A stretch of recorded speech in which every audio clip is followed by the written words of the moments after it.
in here is horny? I am. Color me there. I listen to you guys every day. I need your loving.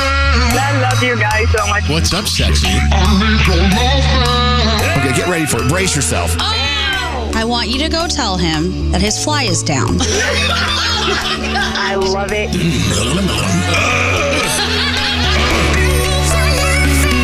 Yo, stick it in there. Call me daddy. This sounds like the beginning of a lot of porn. I agree. Tell me you like it. I love it. You know, when I say, hey, please dong me, then feel free. Elvis Duran and the Morning Show. Z100. I'm going to ask you a question, and I want you to think about how you're going to answer it. What do you want to be when you grow up? Oh. What do you want to be? Okay. What do you want to do when you grow up? Okay, so several things you need to consider. Well, what does grown up mean? Mm-hmm. Because someone actually asked this question of me yesterday, and I actually admitted to myself, I'm not grown up yet. Yeah. It's like, no, not ready to grow up. I don't feel grown up yet either. Not even a little. So what does that mean? I guess so in your own mind, you have to kind of define, what does grown up mean? Is it an age? Is it you've accomplished something or whatever? And then the question beyond that is, what do you want to be when you grow up? What do you want to do when you grow up? I feel like I want to own something of my own. Like either own a party planning business or a kids party business, or even like a little cute boutique with jewelry and shoes. Like, to me, when I get to that point and I can have that, I am grown up. So the thing you have to think about is, well, where is that point? Right. All right. So, and then it's up to you to figure out. Like, what do you want to be when you grow up, Gandhi? Oh, I have no idea. I'm going to have to think about this. But I did see a meme that said, I'm an adult, but more like an adult cat. Like, I can kind of be left alone, but someone should definitely check on me. Yes. And that's exactly how I feel about my life. Like, I'm not all the way grown up, but like kind of, but still knock on my door every now and then. Nothing wrong with that. Yeah. Froggy, if and when you ever grow up, what do you want to do? I want to start my own business at some point. I want to do something on my own where I'm my own, like I'm depending on myself, not depending on somebody else. Yeah. You see, I'm the opposite.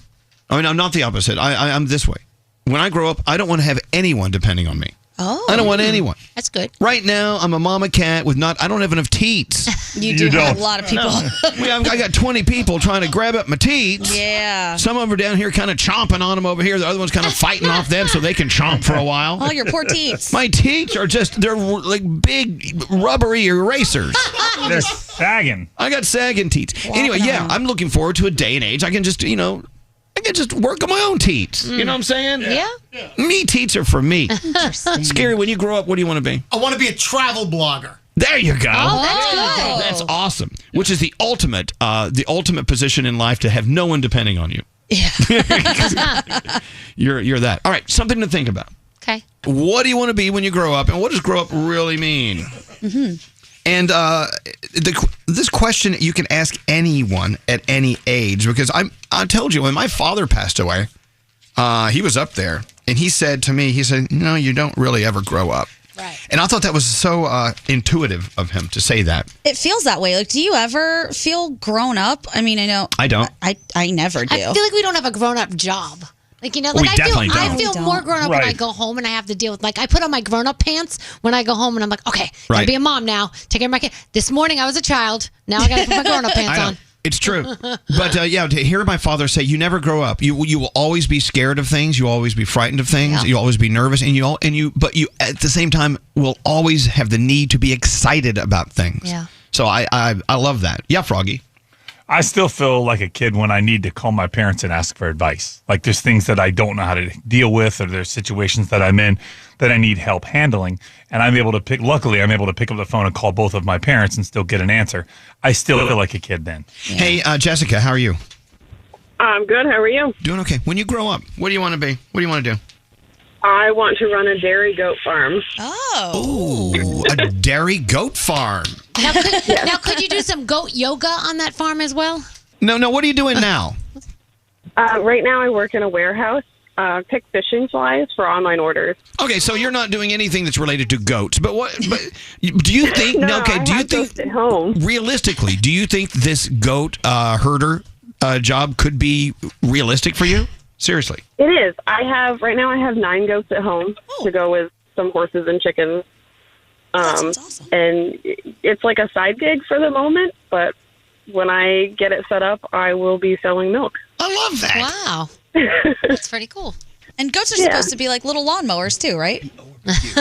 They are. What's can you tell me all about the woolly booger? That is one of the most difficult flies to pick because they all get tangled up together in the little Playcon. Yeah. Sorry, little terminology I can only use with my friend Jessica. All right, Jessica, let us know when you're shipping your milk. You know what I'm saying? Yeah. I don't know. Nate's doing that. Nate is the closest thing to a goat that we have here, other than having a bovine valve in his heart, which is a cow. But Nate does this thing. He talks as he laughs. Yeah. Which is sort of like, it's like if a goat could talk, it would be Nate. I can't do it on cue. See, he's doing it right now. Because I'm remembering earlier what I was doing. See, he's doing it right now. He speaks words and he enunciates while he's laughing. He's like, you need to go to your office. See, it's funnier when you do it. See, you're doing it now. But you do it. It's funnier when you do it. Yeah. It's the same as when people clap when they talk to make a point. Oh, yes. You need to stop talking now. Rather than he laughs when he talks.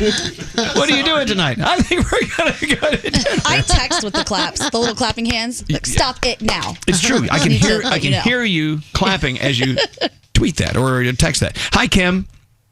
Hi, how are you? Doing well. What do you want to be when you grow up? When I grow up, I've always wanted to be some kind of animal trainer, like tigers or dolphins or something like that. Oh, that's cool. Now, do you have any training working with animals?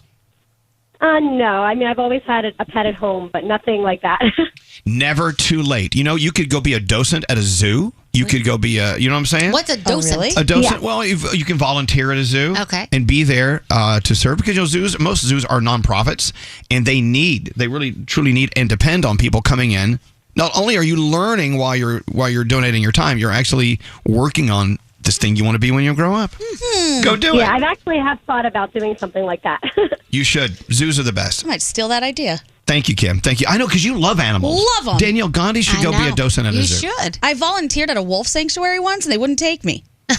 Why? How do they not take you when you're volunteering? Exactly. How did they let you down easily? They just never got back to me, and I emailed them like 10 times. We even shouted them out on the air like, hello. Nothing. There's something odd that they didn't get. Something we don't know. I love this text. When I grow up, I want to be a pony. Very Same. nice. I do too. Unicorn. Have someone ride me around the room. I thought that does happen every now and No, then. it doesn't. I'm sorry. If you love the morning show, it's a good idea to follow our socials. How do you know what's good for me? That's my opinion! At Elvis Duran Show. Follow them today. Elvis Duran in the morning. Good morning. Elvis Duran Dear God, what's this woman doing? and the morning show. Why is Scotty B in here? Horoscopes? I'm here. Oh, horoscopes. He's doing horoscopes. You know it's horoscopes when he takes out the glasses. Yes. Producer Sam, are you doing them with Scotty B, I take? If he'll have me. All right, Snotty B. Take me. If it's your birthday today, you share it with Simon Cowell and Louis Capaldi. Libra, you're a magnet for attention today. Just make sure it's the kind Magnet. You forgot the N. I said magnet. You said maggot. Maggot. Did I really? Start over, go. All right, Libra, you're a magnet for attention today. Just make sure it's the kind you want. Your day's a 6. Scorpio, restless energy is loud. Turn it into adventure instead of distraction. Your day's a 5. Sagittarius, you're more powerful when you stop apologizing for your feelings. Your day's a 10. Ooh, Capricorn, pressure is high, but you actually perform best under it. Prove it today. Your day's a 9. Aquarius, someone important is ready to listen to your ideas, so speak up. Your day's a 7. Ooh, Pisces, if you're soaking up everyone else's emotion, take a minute to figure out which ones are yours. Your day's an 8. Aries, you're in full speed mode, but even a race car needs pit stops, so slow down. Your day's a 6. Hey, Taurus, money, food, or love, one of them brings you a surprise win today. Your day's a 9. Gemini, you're tempted to do 10 things at once, but pick 3 for the day and crush them. Your day is an 8. Hey, Cancer, someone close needs honesty more than comfort, so give them the truth. Your day's a 9. Leo, your energy is a spotlight, but use it to lift someone else up instead of yourself. Your day's an 8. And finally, my fellow Virgos, someone wants your loyalty, but make them earn it first. Ooh, I like that. Your day is a 7, and those are your Tuesday morning horoscopes. So it's so interesting to look back to your school days, maybe high school, okay? Maybe even further than that, grade school. The things that happened to you back then shaped you into who you are now. It's hard to connect the dots sometimes, but I know that, when I was a kid, I was a loner, and I was very awkward around other kids, and because of that, they weren't always kind to me, and it wasn't awful, but it was enough to make me just want to be at home by myself. Sure. With my creativity and my imagination, I was fine. And I truly believe now that because of that, I'm here with you guys today. Absolutely. I needed an outlet to connect with people, and I couldn't do it face to face, so I did it through radio. And I wrote about it in the book and everything like that. And so it's things like that. You can kind of connect the dots and see, well, things that maybe weren't that great then turned out to be great things for you today. Gandhi, do you have anything like that from your past that you can identify with? Absolutely. I actually had a teacher when I was younger straight say to me and then call my mother into the office to also tell my mom that I was a failure and a loser and I was never going to amount to anything. Wait. So a teacher used the words failure and loser? I'm never going to amount to anything. Yes. And to be fair to her a little bit, I was a pain in the ass when I was a kid. I think I didn't have enough to do. I got bored, so I would start acting like a jerk in class. You act out for a reason, right? So I would act like, a little bit rambunctious, and she just absolutely hated me. But instead of just leaving it there, let's figure out something else for you to do, she decided to tell me that I sucked and I was a loser, and then she called my mom in and told my mom the same thing. Right. Mama Gandhi was not happy about that. I know, but so how did that experience as a child scar you a little bit, yet catapult you into a life of success? Because obviously you're very successful. Thank you. It made me take a step back and think, what am I doing that makes her think I'm such a horrible person? What am I doing to her that's really bothering her? Because I don't want to do that to somebody. Like, what kind of teacher gets that upset with a kid that they say something like that? Well, I know. And a teacher to be using the words like failure and loser, that's really, that she had a problem of some sort. Now, then later on in life, I was doing weekends at a radio station, and the program director, Bob McKenzie, who I wrote about, I spelled his name out for you, called me and fired me over the phone and said I should probably leave radio because radio is nothing I would ever succeed at doing. Oh, how does he feel now? I don't know. Who cares? I had a program director say that to me. He called me into his office after I applied for a job, and he said, and I quote, "I'm sorry, you were never going to get that job anyway. They're looking for a rock star, and you're just never going to be one." By the way, this conversation is going somewhere, and I think it will be relatable to almost everyone listening. I was reading yesterday that Adam Sandler had an acting teacher here at NYU who took him out for a beer and gently told him he should quit because he would never make it. Gently told him that. Yeah. He said, look, Adam, you're not going to make it. That acting teacher was wrong. Exactly. So what I'm trying to say here is think back. Who told you would not amount to anything? Right. And do you not think that those comments push you just a little bit harder than some of the people who are always clapping for you and always telling you you're doing a great job because you want to prove somebody wrong? Well, you're like, now I'm going to work harder. Okay, keep in mind, using those to help propel you, that's a smart way to do it. But there are so many people who are told they're going to amount to nothing, and they live with it. Right, they buy it. They buy it. It's not true. Don't buy it. No. Not at all. Do what I do. Be fueled by vengeance. It really takes you far. Well, vengeance is kind of scary, Gandhi. But here's my point, though. Anyone who's listening right now who is in high school or younger or older, doesn't matter, and you feel as if you are surrounded by people who really, truly have it freaking together more than you ever will, it's not true. And every time I've talked to high school kids about how they're doing now, I always say, whatever you're experiencing in this universe you're living in high school, that is all going to go away the moment you graduate. Once you're out of high school and you move on to college or wherever you're going after high school, it's a whole new world, whole new set of rules. Yep. And if you feel like you really were a failure in high school, you're almost guaranteed some sort of great success beyond. I agree. It's true. I have Ellen here. Hi, Ellen. What's going on? Hi, guys. How are you today? Oh, I'm doing even better now that you're on the phone because you teach high school. You know exactly what we're talking about, right?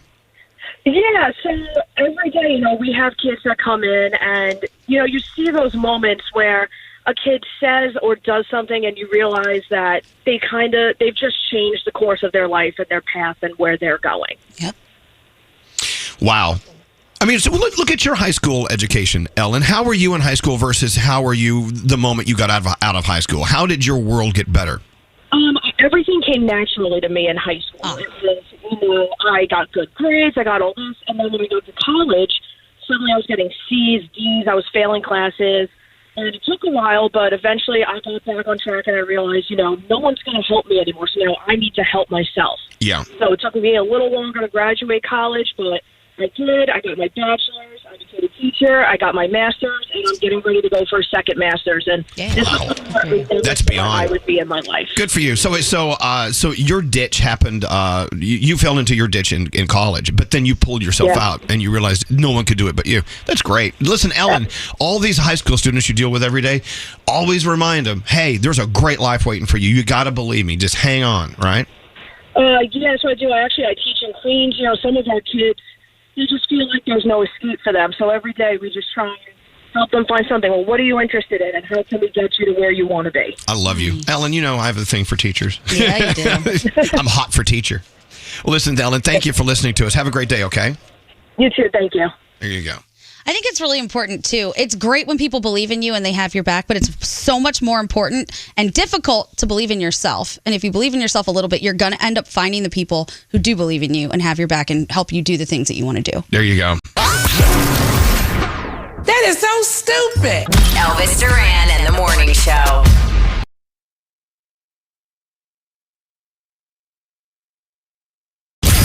Elvis Duran and the Z100 Morning Show. Hey, I'm going to get into a conversation here about one of our interns, intern Caitlin. Okay. Is that right? Yep. Yeah. So intern Caitlin did something that just kind of throws me off. Oh. She was, hi Caitlin, hi. Come on in. Hello. Welcome to the show. Now, she says recently, I was reading her weekly assignment. I was talking to this guy. We'll call him, can I use his name? Kyle. It's made up. Okay. Anyway, I was talking to Kyle and it was going really well. We only knew each other for a little while, but he wasn't being weird or anything or annoying, and I thought that was a good sign. But I made one fatal mistake of not asking when his birthday was or what his zodiac sign is. Oh, no. Are you one of those? Yes. Okay. I'm one of those people that genuinely cares about someone's zodiac sign. Why would I waste my time with someone if I hate their zodiac sign? I just shouldn't. So when I learned he was a Virgo, a sign that I refuse to date, I stopped talking to him. What? His number deleted. Conversation ended. It's over. I have too many Virgos in my life, and I've had a few negative experiences with them in the past. I just don't like them. There are 11 other signs in the universe. Kyle had to be a Virgo. No thanks. Honestly, though, I feel like I'm doing the right thing here. I'm protecting myself. No. Really? No, you're not. What if he was the one? Well, we'll never know. Yeah, and I don't want to risk that because... What's your problem with Virgos? What has happened with other Virgos that has just burned you, Caitlin? Honestly, it goes back years that I can't give a specific example, but every time something negative has happened with a person, it's like, oh, they're a Virgo. Wow. And, of course. Yeah. Also, my mom's a Virgo, and she's definitely listening right now, so I'm sorry, Mom. But I just don't want to date a Virgo. Like, there's so many other signs. There's Are you a 11 other Virgo, ones. Nate? Because you're making a face. You're making a face. Sam is. I just think this whole thing is crap. I'm sorry. You can't do this. You can't do that. It's just it's made up. Stop yelling. Stop yelling at It's not made up. Please don't have a heart attack. All right. Look, who are we? You know what I'm saying? Yeah. If this is Caitlin's thing, it's Caitlin's thing. Yeah. If you already have it set up in your mind, it's going to fail. It's going to fail. So it's done. Yeah, young Gandhi. But Caitlin, what is your sign? Taurus. Oh, Taurus. God. Stubborn. You're so stubborn. Would you feel weird if a guy was talking to you and then you told him you were a Taurus and he was like, oh, I'm done. I can't do it. You're terrible. You're awful. Well, that would make me a hypocrite, so no. Because you'd be okay with it? Yeah, because I respect that. And I think a lot of people have bad, like, sort of negative connotations with different signs. Like, a lot of people hate Geminis or I hate Virgos. So, yeah, it's a personal preference. It's so nothing against Do him. you hate Virgos or you just don't want to be with them? Around them? No, I am friends with a lot of Virgos, so I just don't want to date one. You know? Okay. All right. It's gonna fail. So let it go. Yes, producer Sam. See, we have to realize that these are like average things. So in the morning, when we say your day is a 7, that's an average of, let's say, all Leos throughout, okay? It's just an average thing. So I do think you might be selling yourself a little short by just blocking off an entire sign because it's just an average. It's not a promise. And I do believe in that stuff, and I am a Virgo, so we'll talk later. But I think you are cutting off a little bit of your life that maybe you don't have to. Yeah, but it's only a 1 out of 12. So it's not. It's true, but you had a good experience, and this is the only reason it's done. Amazing. Look, but yeah. Look, call it. You could be superstitious. You could, you could be anyway. We all have these quirks. We all have these things we believe in. I wouldn't fight it. I would say, you're going with your gut. You're going with the way you feel the universe is telling you to go. I don't question it. Leave it alone. Thank you. So you're limiting all Virgos. From my dating life, yes. From your dating life. But I'll be friends with them. You'll be friends with a Virgo. Yeah. And even then, you expect awful things to happen with your friendship. Like they're going to use you. They're going to piss you off. I mean, I have blamed certain things my friends have done on the fact they're a Virgo. But I let it slide. Okay. Well, wait a second. Does Kyle know why you cut him off, or did you just ghost him altogether? I ghosted him. You're a monster. You are a monster, Caitlin. Do you believe the Earth is flat too? Like, seriously. No. We're not here to insult her. Okay, so I have a little bit of a problem with this because... By the way, you're acting a little too sassy. He's real mad. About 10 years ago, I went on a date with a girl, and best date ever. I'm great on a first date. I admit it. So I'm really good on a first date. According to you, it was a great date. It was. It was fantastic. She was into me, laughing at every joke, even the ones that weren't funny. And then she goes, well, hey, when's your birthday? I said, January. She goes, are you a Capricorn? I said, yeah. Totally shut down. Date ended about 5 minutes later. Never heard from her again. Good. Stop talking to me because I'm a Capricorn. Let it go. Really? Let it go. That is one of the most Capricorn things I've ever heard. Come on. Now explain that, Caitlin. What do you mean by that? I mean, Capricorns, I feel like they're supposed to be super hardworking, but I think they're very hard-headed and very, self-absorbed. And, this is... How long ago was this date? 10 years. 10 years ago, and you're still hold this anger, and I think you need to let that go. I'm being lectured by an intern? Yes, you are. Very smart. I find Caitlin on top of her game. Let's go talk to Emily. Hi, Emily. Hi. Yeah, so you're a Virgo and refuse to date Aries. Why is that, Emily? Well, I agree that I think zodiac signs are real, and I would refuse to date an Aries because they're abrasive, and everyone I've met is just mean, and they make me feel not good. So I agree. But also, I wanted to say that Virgos and Tauruses are actually very compatible. So that would be weird, I guess, that she thinks Virgos are non-dateable. Emily, I'm an Aries. I'm not mean. There you go. Proof in the pudding. Not maybe mean, but just abrasive. I'm not me. I'm not abrasive at all. Never. So stupid. Not a show. All right, Emily, thank you very much. I don't know. All right, bye. I don't know. Look, me personally, not that you've asked, but I'll tell you, I don't see, for me, the sense into eliminating someone from the dating pool if they're a certain sign. But as I've said before, if that's your thing, it should be respected. I get it because Virgos with you are doomed from the beginning. So why even think about it? Yeah, so I don't even if it was a positive experience in your head, you're going to already make it a negative. So it's not worth it. Yeah, it's not worth it. Poor Kyle. Yeah. You didn't even send him a text like, sorry, it's your sign. It's a me thing, not you. Yeah. He just got ghosted. He's probably sitting there, what did I do? Well, Allie Gold, who does our social beautifully, she'll date anyone's sloppy seconds. So if you have... Kyle, what is your sign? I'm a Virgo, and I'm wondering, is this why I'm single? No, because of my zodiac? No, that's why you're not dating Caitlin. Well, maybe one of the reasons. I don't know. It's okay. It's okay. Look, if I don't want to date someone because of something like their nose points to the left or something, that's my thing. It's okay. And now all people with noses pointing to the left, don't get mad at me. Right. What's Elvis, I texted Sheldon, and he says, no, Danielle's never abrasive. Ever. Never, ever. Never. See? You know what really sucks here is that people complain nonstop how hard it is to find a good person. why are we prejudging? You're eliminating potential guys that could have great characteristics and things to offer you based I think on a sign. you do understand that, right? You understand that, right? Yeah, but how do you know I can't find that same type of person that's a Pisces or something? Yeah, you don't seem to be sweating it. I'm not at all. She's okay. Yeah. Relax. Don't yuck her yum. I'm not going to poo-poo in your Cocoa Puffs anymore. Yeah, please don't. Thank you. Let's go talk to Taylor. Hi, Taylor. What's going on? Hi. Hello. Now, you're a Gemini, Yes. but you don't act like one. What does that mean? No. Well, I work with two other Geminis at my job, and the one, she says that Geminis are more like kind of like emotionalist, but I literally cry at everything.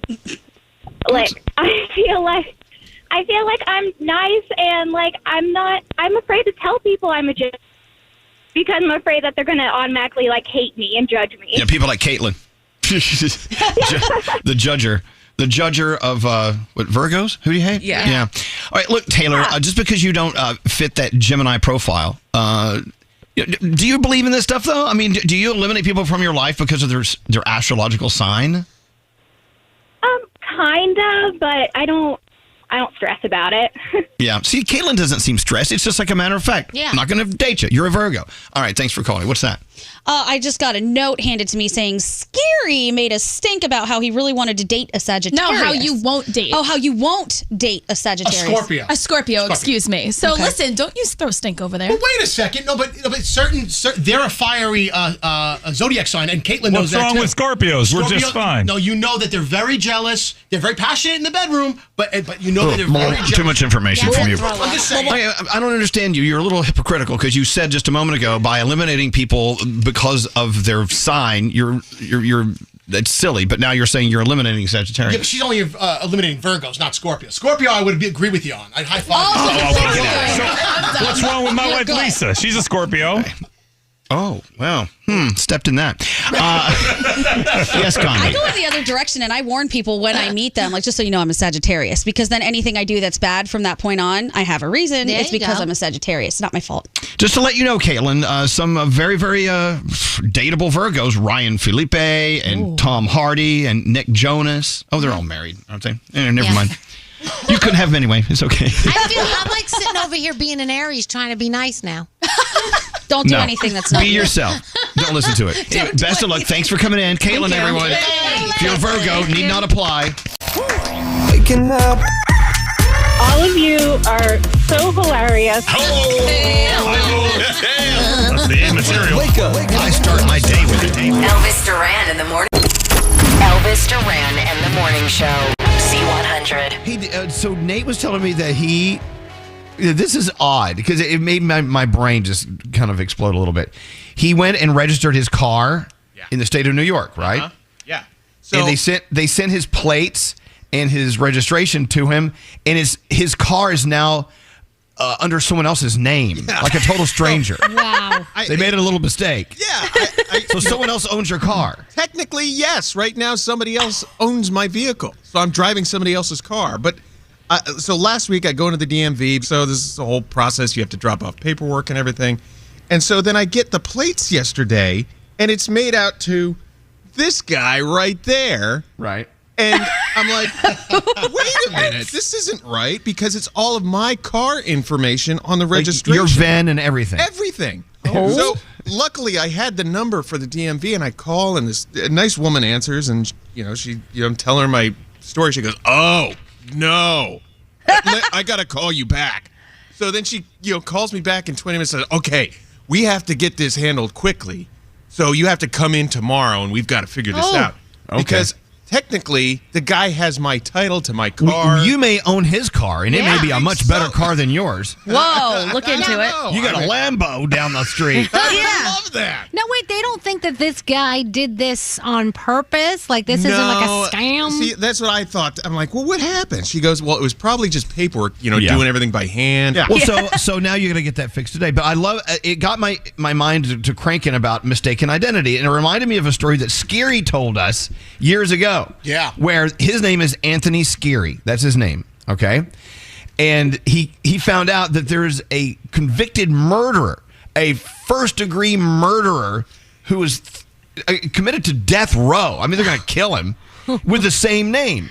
So they told Scary that if he ever gets pulled over by the cops, they could actually throw him back in jail because they think he's the murderer. Yeah. Is that true? When I moved from Brooklyn to Jersey City, I had to get a Jersey state license. And they said, oh, no, the state of New Jersey and your name don't go well together. You will get thrown in jail and carted off. They will think you are this guy. So I had to go all the way to Trenton, New Jersey to get a special driver's license. I had to doubly, triply prove who I was. And I think they put a letter in front of... I have an S in front of my driver's license number. I don't know if you guys do too.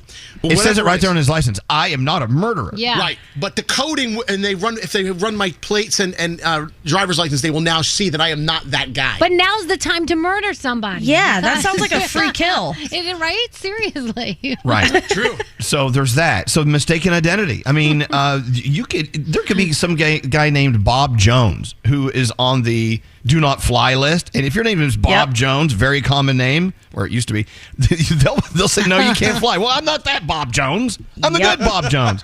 Well, so, yeah, Gandhi.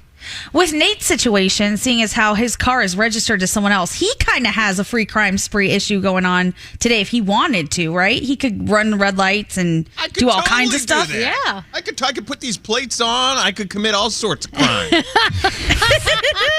You love having that power, don't you? Look at this other guy. I'm going to drive right through the toll and not pay the toll. Yeah, right. You should do that. Just get out there and wreak havoc.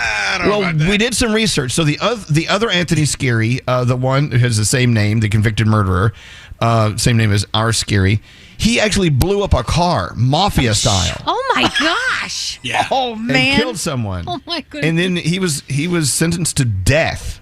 True story. Woo! Yeah. Then I moved here, and they're like, "You're him." And I'm like, "No, I'm not. I'm not. It's not me. Look at me." Isn't that funny? I mean, it makes me look at you differently. I got to be honest. Yeah. It's crazy. Maybe it is you, and you just don't want to tell us. Yeah. Yeah, My shady past. Yeah, sure. I'm just wondering about your shady future. I'm sure you have one. Anyway, so be careful. If one little slip of a computer or mistake or a person entering information could change everything. You could get someone else's plates and your car is now registered to someone else. Wow. Or there's a convicted murderer out there with your same name, and now you'll never be trusted again. I love it. Chip on line one. Same issue as Scary. Let's get into this. Hi, Chip.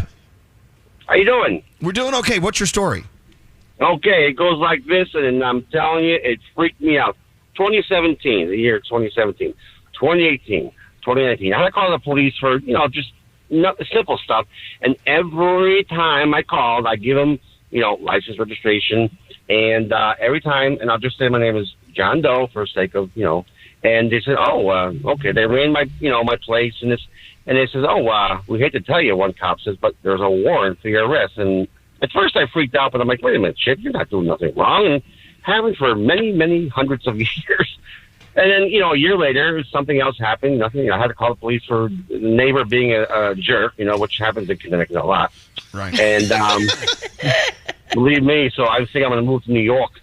Get some so what happened? I mean, what were you convicted of? Why did they want to arrest you? Nothing. There's a guy with my exact same name, John Doe, exact same birthday. And he was one number off. When they ran my Social Security the final time, and I finally straightened it out with the police, are like, don't worry, if you ever get pulled over again. I'm like, yeah, but when you see the lights on, Elvis, and the whole Elvis Duran show, tell me you shouldn't freak out if you do nothing wrong. But did you ever find out what the other guy with your name did? Yeah, he had outstanding DMV motor vehicle warrants for. I'm guessing. Yeah, and I'm like, and the officer was so nice to me in Connecticut. Locally where I live, he goes, hey, listen, you seem like a nice guy, nice dude, but hey, and again, I'm like, no. One time I got a little snide. I said, no, I got no arrest, leave me alone. But I said, I'm sorry. I didn't mean to be so rude. Yeah, I know. Well, turn around, put the hands up in the air. I'm like, no, please. I know. You got to be careful. Look, that's the thing. You know what? If you find out that someone else is in the system with your name, you got to get that fixed. Get that special letter that Scary. Hey, Scary, knocking on the thing. Put him on hold. Get that special letter. No, seriously. Get that special letter. Yeah, you need that. Otherwise, you're dead. Yeah. Hey, Nate, who's answering the phones today? Can I explain what happened? No. Anyway, but Chip has a point. You know what? It's if you have the same name as someone else and they're a convicted murderer or they owe money for tickets, you're screwed. All right. And then they have the same birthday. Like that even adds to it. Now you're like, no, that's you. All right. And there you have it. The Mercedes-Benz Interview Lounge. The one, the only Carol G, right here. To be here. You actually jumped into the Hudson River. Oh yeah. Oh my God. Oh my God. Oh my God. Can you sit a little further over there? Looking for an exceptional driving experience? Find it behind the wheel of a Mercedes-Benz SUV. Experience the power, precision, and intelligence of an iconic Mercedes-Benz SUV at your local Mercedes-Benz dealer today. Elvis Duran in the Morning Show.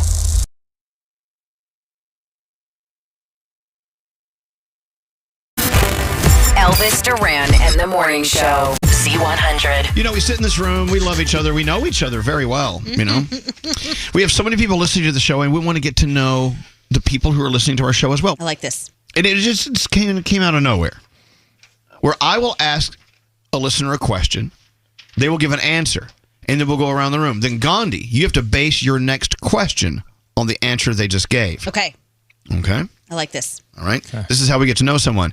Larry King, I don't know if you know who he was. He was a great interviewer. And he always said, there's no reason to prep for an interview. Just have one question ready to go. And every question you ask for the next hour is based on the answer they just gave you. Okay. That's cool. Very interesting, right? Yeah. All right. And it shows that you're listening. I'm sorry, what'd you say? Uh-huh. Getting to know you. Getting to know all about you. Good morning, Bethany. I think you might mean Stephanie. Oh, Stephanie. Good morning, guys. You guys have no idea how long I've waited. I have called you guys thousands of times, and my boyfriend is very doubtful, like, you're not going to get through, and oh my God, you just showed him wrong. Stephanie. Yes. It's so good to have you, and it's time for us to get to know you. Because you know what? Getting to know you makes us feel real keen. All right, Stephanie, I'm going to ask a question, and you give an answer. And all you do is just sit there and let us just fire some questions at you, okay? Okay. All right, Stephanie, you're from Cleveland, by the way, listening to Kiss 96.5. Thank you for listening to us. Stephanie, what do you do for a living? I'm a tattoo artist. Yeah! Oh, yeah! All right, Gandhi. All right, man, there's so many for this one. What is the craziest tattoo you've ever put on someone's body?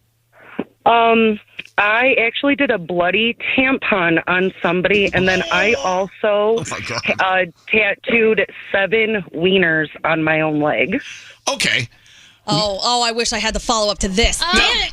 Yeah, I wish I did. If you guys can send me an email address, I could totally send you a picture of my wieners. Okay, well, and I'll do the same. Froggy, what is your follow-up for Stephanie? Now, those 7 wieners that you tattooed on your leg, did they represent 7 different people? No. It's just I'm a very weird person, and that's just one of the things that I collect. And my boyfriend saw this picture online. He goes, "You need this." And I'm totally agree. I needed this, so I tattooed it on my thigh. Oh, my God. I love it. By the way, just a little pause in the action. I'm loving Stephanie. So based on that answer, Danielle. Okay, so you said that you are a weird person and you collect things. So what other weird things do you collect? Animal bones. I actually have a raccoon's wiener bone, and I do. Hey, by the way, another pause in the action. Diamond, you just redeemed yourself. She's fabulous. All right, wiener bones. Nate, follow up. Okay. Question: where did you get the raccoon wiener bone? At a tattoo convention. Wow. This just gets weirder and weirder. All right, scary follow up on the tattoo convention. What other types of conventions have you been to? Comic-Con. Yeah. Oh, yeah. Me love Comic-Con. Very nice. All right, my turn, Mm-hmm. I guess. Yep. God, I wish I could follow up on the wiener bone, but I guess go back. Comic-Con. What is it in your life, Stephanie, that in your opinion, that has led you down this pathway to these interesting, unusual, I don't want to say fetishes, but interests and like Comic-Con and tattoos. Like, what's in your background made you who you are today? I think it has to do with a little with my grandmother and my mother. My grandmother was a seamstress. My mother took over that, so I learned how to sew, crochet, cross stitch, needlepoint. I can paint. I'm a jack of all trades, and I used to draw all the time, color, anything crafty, and I was just meant for this. It was a calling for me. That is so awesome. Yeah. So do your mom and your grandma, who you got all of these wonderful skills from, know about your wiener tattoos? Oh, yes. My mom thinks I'm very weird, but she wouldn't have me any other way. Nah. Wow. You seem pretty awesome. Yeah. All right, is your follow-up, Frog? You seem to be very open. Is there anything you don't tell your mom? You've told her about the 7 wieners. Is there anything you're holding back from your mom that you'd like to share with us? Oh, no. I tell my mom everything. Every gruesome little piece of my soul my mother knows. Oh, wow. Danielle? So, do you think you got this from your mother? Is your mother just as weird as you are? She's getting a little more weirder in her old age. I had to bring it out of her. Okay. All right, the follow-up from Nate. Okay, your mom's weird. If your mom, this may be a yes or no question, but I want you to elaborate. If your mom asked for you to tattoo a very private part of her body, would you do it? Oh, yeah. Okay. All right. Wow. Okay. Elaborate, please. Elaborate.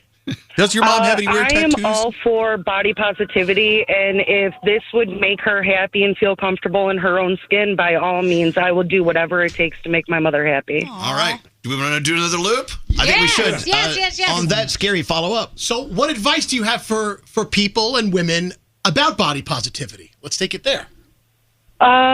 Probably just make sure you are comfortable with yourself. Don't let anybody tell you otherwise. If you have a boyfriend that says, oh, you shouldn't get this as a tattoo, it wouldn't look right, dump them right there, because they don't want to be with you. They want to be with the essence of you.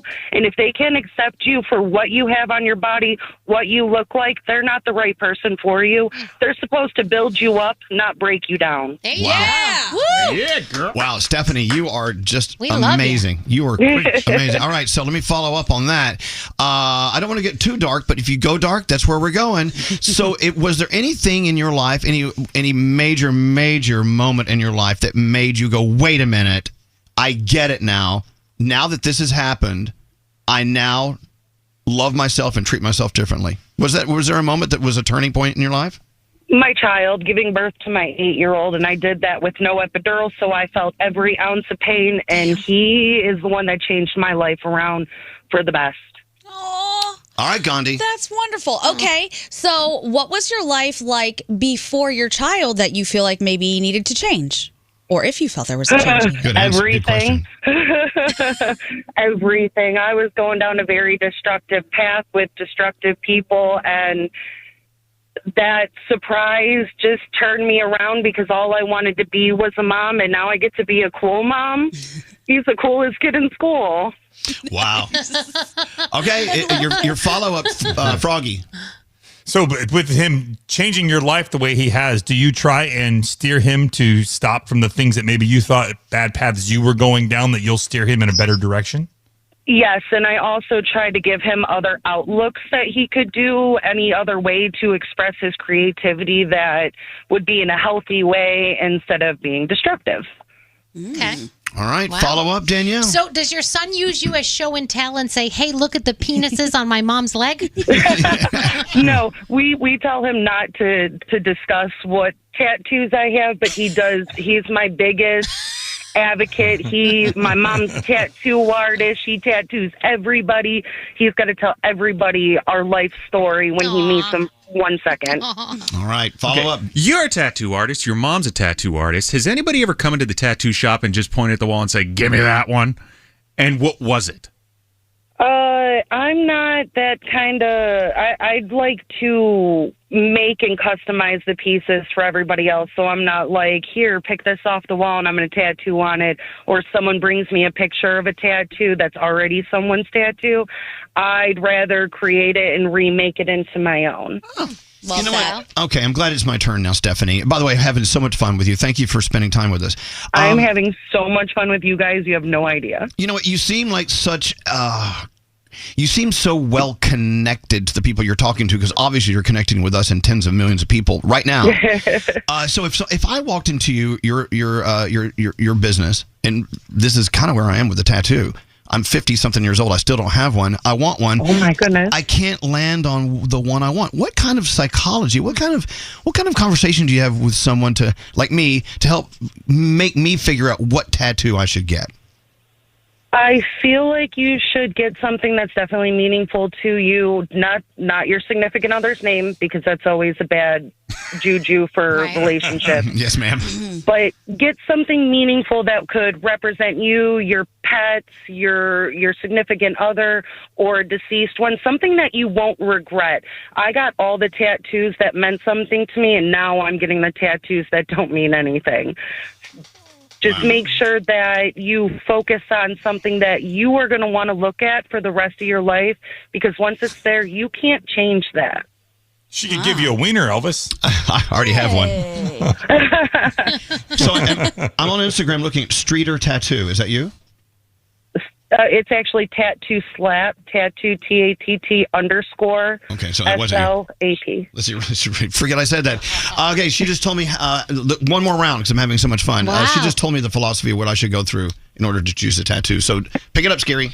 Well, did I skip you last one? You did. I'm sorry. You went ahead of me. That's okay. So give us another positive, awesome philosophy of your life that has nothing to do with the tattoo world. Something different. I don't know. I mean, my life is literally tattoos and my child. Wow. Oh, I like your blue hair, by the way. I think we can leave it at that. Thank you. All right. It's tattoo _ slap. Yep, how did you choose tattoo _ slap? That sounds fun. Well, tattoo, of course, because of tattoos. But my name is Stephanie Lee Ann Persowski, so my initials spell slap. Okay.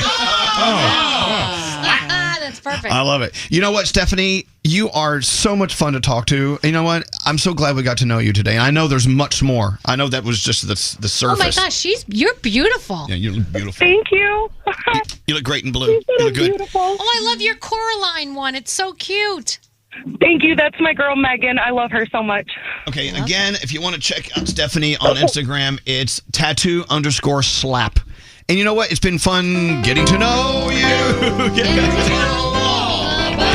You know, we could do this without this dumb song. Stephanie, have a great day, okay? Thank you so much. I'm so happy. I hope you guys have a great day. You too. Because of you, we now will. Thank you very much. Say thank you again to Stephanie Diamond. She's all yours. That was great. Ha, laugh, funny. Elvis Duran in the Morning Show. Elvis Duran and the Morning Show. Z100. Next Friday night, it's our big party, and we want you there. It's a late night with bites and beats and sweets, meaning our favorite chefs from New York City. Plates and plates and plates of all different kinds of food and desserts and cocktails at the bar. It's all included in your ticket price.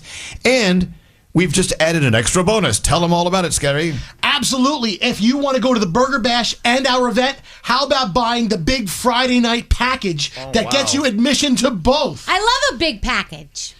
Well, how about this? Yes, we do. Oh, my God. On a Friday night? Yeah.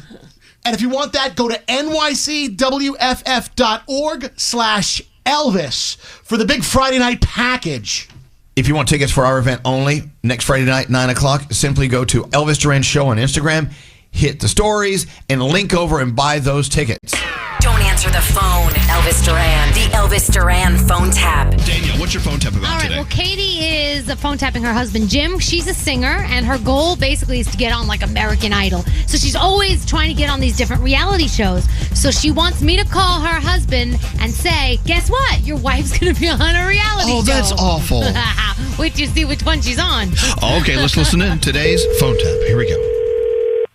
Hello? Yes, hi, I'm looking for Catherine Liveline, please. Okay, but what about? This is Sarah from the reality show. How are you?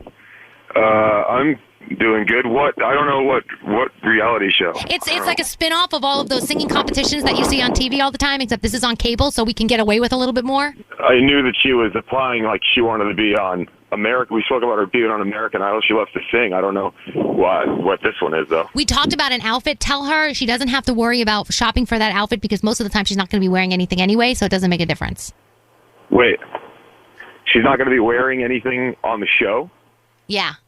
What are you talking Well, about? that's I thought it was a singing show. It is a singing show, but the show's called Naked Idol, so it doesn't make sense to wear clothing on a show called Naked Idol. People are naked on the show. She told me that you would support her. I would support her if she was on American Idol. I wouldn't support her for everybody to stare at her. The show's been on in Europe for seasons, and everybody loves But it. we're not in Europe. We don't do like that here where it's just out and you're singing on a TV show. Yeah, I know. And you I'm what? sure that you would sit at home and you would look at other naked women, but God forbid No, it's I your wouldn't, wife. because I'm not a disgusting loser. Thousands and thousands of people applied. No, of course they did. Your Of course wife they did, being one because of them. This is America. Because it's it's a culture of idiots. And your wife is... Oh, so your wife's an idiot? Is that what you're saying? For me, that's idiotic. I think she didn't tell me about this. Tell her to get back to me, and again, just let her know no need to go All crazy right. about an outfit. Sure, sounds good. And we hope you I'll tune tell in. her. We hope you tune in, sir. Oh, I'll be the biggest fan of seeing my wife and a bunch of naked dudes. It's going to be great. I can't wait. I can't believe you totally felt that. That's awesome. All right, we're going to call him back, and it's all you here, okay? Okay. Yeah, let's just call him and see what happens. Hello? Hey, babe. How are you? Katie, I just what's got the a matter? phone call from some random producer. You're going to be on television singing songs naked. You're going to be naked on national television. Don't you think that it's like not about singing, like maybe it's about and Don't you realize this is performing and it's the arts? And you have to put yourself out there. You have to But do you whatever don't have it to be takes. naked. People on American Idol are not naked. That's a joke. Who cares? This show has been on in Europe. People don't care. Why We is don't it live. such a big We don't deal? live in Europe for like the 15th I time know today. Well, I mean, what's the next step? It's going to be like American Idol when you're giving people. Is that what you're going to do? I support you up and down. I pay for the applications. I drive you to the auditions, but I did not sign up for this. You know what? This show is special, and it's showcasing my singing This talent, show is but special. it's showcasing what other assets I have. Yeah, You know what other assets you have, like your and your ass. What if you want to be a singer? Go on YouTube, like Justin Bieber. That Oh is my the God. gateway. If you really want to be famous, Listen, Start a I am band. not some Start a band. 8-year-old prodigy or whatever. I'll be sitting down with Jason. We're going to be flipping through the channels, and then it'll be like, whoa, whoops, it's Tuesday. I wonder what's on. Naked Idol. Oh, is that Katie? Look at the little mole. Look at the little mole above the. Look at that. Look at the mole above that. Look at that. Isn't that awesome, Jason? Don't you want to see that? You're an idiot. The end of your dignity is what this is. Actually, this is the end of the phone tap. What? Jim? This is Danielle Monaro from Elvis Duran in the Morning Show, and your wife Hi, just phone honey. tapped you. There's no Naked Idol. Oh my God! What? So Man. not cool. This is way too early in the morning for me to be getting this pissed off. You really don't want her to be on that, huh? Oh my God! Tell me how you really feel. guys, this is war. This is war. The Elvis Duran phone tap. This phone tap was pre-recorded with permission granted by all participants. The Elvis Duran phone tap. Only on Elvis Duran in the Morning Show. Let me just float something out there. May I? Yeah, please. Got any secrets? Yes. Do it. Do it. Should we do it? Yes. Yeah. You know, it's really interesting because Gandhi was saying she just goes up to total strangers and will ask that question, got his secret? Yeah. And without hesitation, they will give you some blood-curdling, hair-curling secrets. You're like, what? It's shocking. It's really shocking how many random strangers are just willing to tell you something crazy. Now, maybe they're lying to me, but I think for the most part, they just want to get stuff off their chest. I found out people cheated, people stole money, all kinds of different things. It's amazing. Just ask a stranger. Got any secrets? I promise. We will not use your real name. Well, let's make up some really crazy fake names. You can call Nate, or easier than that, text us at 55100. Scary, do you have any music for Got Any Secrets? I sure do. All right. Hey, and these people on hold on the phone, Nate, are these their real names? Assumed. What? They're assumed. They're assumed. They're fake names. They're aliases. Okay, fake names. Good. I don't want to use people's real names. But this is the worst music for Tell Me a Secret. What do you? Sorry about that. What do you have? I got other music. Here. All right. What do you have? It's like a half step up. All right, let's not do any music. We're fine. We're good. Let's skip the music part. We're good. Line 11. Tiffany, not her real name. She hung up. Oh. Well, okay. Her secret was so bad she couldn't even pretend to say it or pretend to be someone else. She peed in her bitchy coworker's water bottle. Oh That's ridiculous. That's disgusting. So gross. Let's not congratulate that. Raquel, line 24. Line 24. Not her real name. Hi, Raquel. Hi. So, how are you? We're okay. Tell us your secret. So I'm cheating on my husband with my 25-year-old pool boy. Okay. Oh, this is like Hello, Desperate lady. Housewives. Yeah. So, are you cheating on your husband because you just need more, or he's just awful? He's just awful.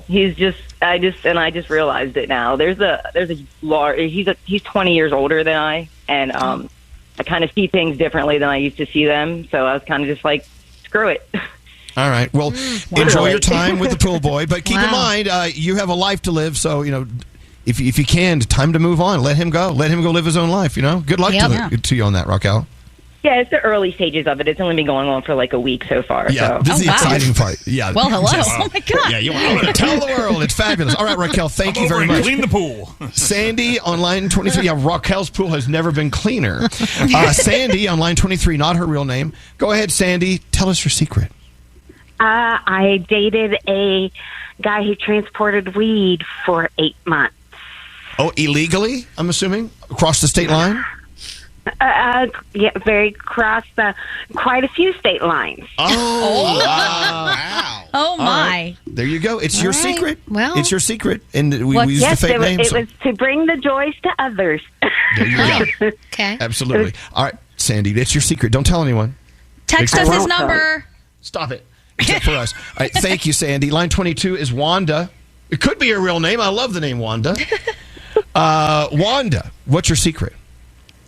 So, probably over the course of, 8 to 10 years, I've stolen, well, not anymore, hundreds of thousands of luxury makeup and skincare.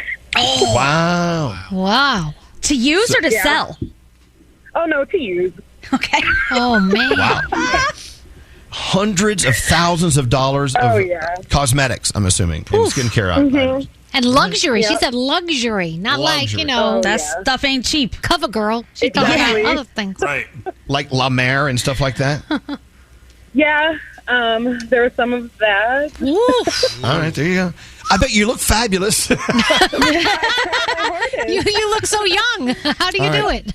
Thank you, Wanda. Thanks for listening to us. And by the way, I don't want people are going to start yelling at us. How dare you glamorize the fact that these people are cheating and stealing? We're not.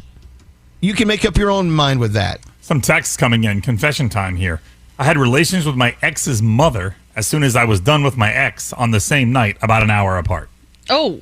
Oh, my God. Sloppy seconds. Oh, my God. Well, God. Oh, my gosh. Look at all the texts. Yeah, Gandhi. There's one here that says, when my boyfriend makes me mad, I do mean things to him, like putting jalapenos on the toilet seat so his balls burn and having the dog lick his sandwiches. Oh, my gosh. Oh, my God. Oh, my gosh. All There's right, another yeah. one. My secret is I worked on Saturday nights for 5 years. I told my wife I was playing cards so I could have some extra money to spend that she wouldn't know about. Damn. Okay. Oh, my God. All right. Oh, my Yeah, scary. Someone just texted in, I sniff seats when people get up. All right. No. Oh, this one's strange. What? My wife sent a bondage kit to the state where she was visiting a week before she left to see her sister. She doesn't know that I know. Oh. Wow. Maybe her sister's tying her up? Nah. I don't know. Who knows? I had sex with my cousin in my grandmother's bed. That's always fun. Oh, okay. Hello. Yeah. Yeah, I can't believe everyone has a secret. Yeah. They all do. And they're all texting us. And so there's someone here I can't read. Because, I mean, I understand why they're secrets. Do you guys see any more? I'm pregnant. No one knows yet. Okay. A lot of those. A lot of secret pregnancies going on. Someone takes care of themselves in the car. Yeah, I saw that. Isn't that dangerous? This person says, I've been with over 500 people and my fiance and nobody in my family knows. Oh. Wow. It's a lot of people. Yeah. All right. It's interesting. So Did you see the last one? I have What? sex with my girlfriend's mom more than my girlfriend. Oh, wow. Whoa. Okay. So look, keep your secret. You don't have to share it with us. Although you Now- are.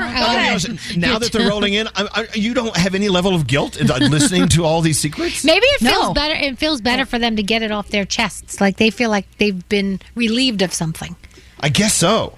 Yeah, I feel like my life is boring. I don't have any good secrets like this. I feel like I'm living life wrong because I'm not doing any of these things these people are doing. Oh, wow. Anyway, so thanks for sharing your secrets. Let's just move on. For some reason, I just feel dirty. Yeah. I love it. Line 6. Oh, do we really want to go here? Oh. This is awful. Hello, Tiffany. Is that your real name? No. No. Good. No. You No really? way. No, hold on. You really peed in a coworker's water bottle? Yes. Oh my gosh. Well, so let's start with the coworker. So obviously you have you detest this human being. Oh, yeah, a lot. What can I ask? What they did that made you pee in the bottle? All kinds of things. Like ripping up some of my paperwork and saying that I've stole money, and it just goes on and on. It's been going on for like 6 weeks, and the people like in charge are doing nothing about it. It's like harassment. I'm getting calls, and after I leave, it's like enough where I just.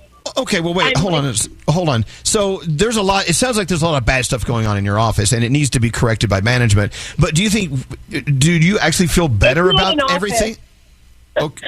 Well, yeah. When I looked at her now, and I'm just like, yes, I'm trying not to say any bad words here. You feel you feel better about the situation because you. By the way, how do you aim to get it in a bottle? It's so strange to me. It was one of the bigger bottles, Okay. I'm not trying to be a downer here, but it is against the law to pee in people's bottles. Yeah. And they drink them. Yeah, you can't do that. Is it wrong that I have questions? Yeah. No. Well, go ahead. What question I do you want have? to know how you got the water bottle, like snuck it away and then snuck it back without her knowing. I didn't have to sneak it. She left. She left it. Oh, okay. I didn't get to see her drink it though. That would have been priceless. Okay. All right. Well, look, we have to put you on hold, Tiffany. But thank you for listening to us. I'm a little scared of Tiffany. I know, and we're not judging, but I'm a little scared that there are Tiffany's in the world. I'm going to go ahead and you know me. My rule is always don't judge the listeners if they take the time to call in because they're our listeners. I'm going to go ahead and break my rule and judge Tiffany. Jeez. She's the type of person I don't want to cross. Let's put it that way. At all, ever. I just Okay. Yeah. All right. Well, we move on. Our friend Tommy Daddario hosts I've Never Said This Before. It's a podcast where he interviews our favorite actors and artists. Tommy, who's on the podcast this week? Hey Elvis, the series Wednesday has taken over the world, and today's guest is Joy Sunday, who stars as the siren who controls people's minds. So will her and Wednesday become besties in season 3? We cover this and so much more. I've Never Said This Before. New episodes every Tuesday. Listen on the iHeartRadio app or wherever you get your podcasts.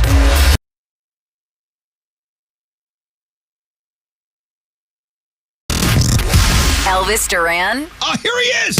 And the Morning Show. Z100. You know what I need? My favorite moment of our show. What? Guess.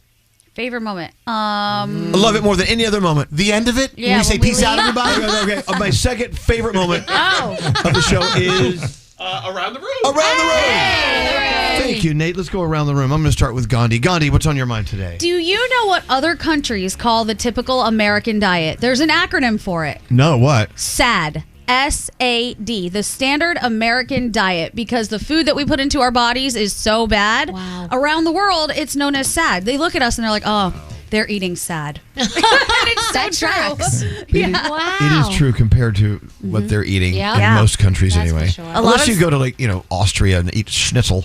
But even the schnitzel there is probably healthier than what we're eating here because the chemicals and the hormones and everything that they're putting into our food, it's banned in a lot of other countries. But we just do it here like it's no problem. And other countries look at us and they think, so sad.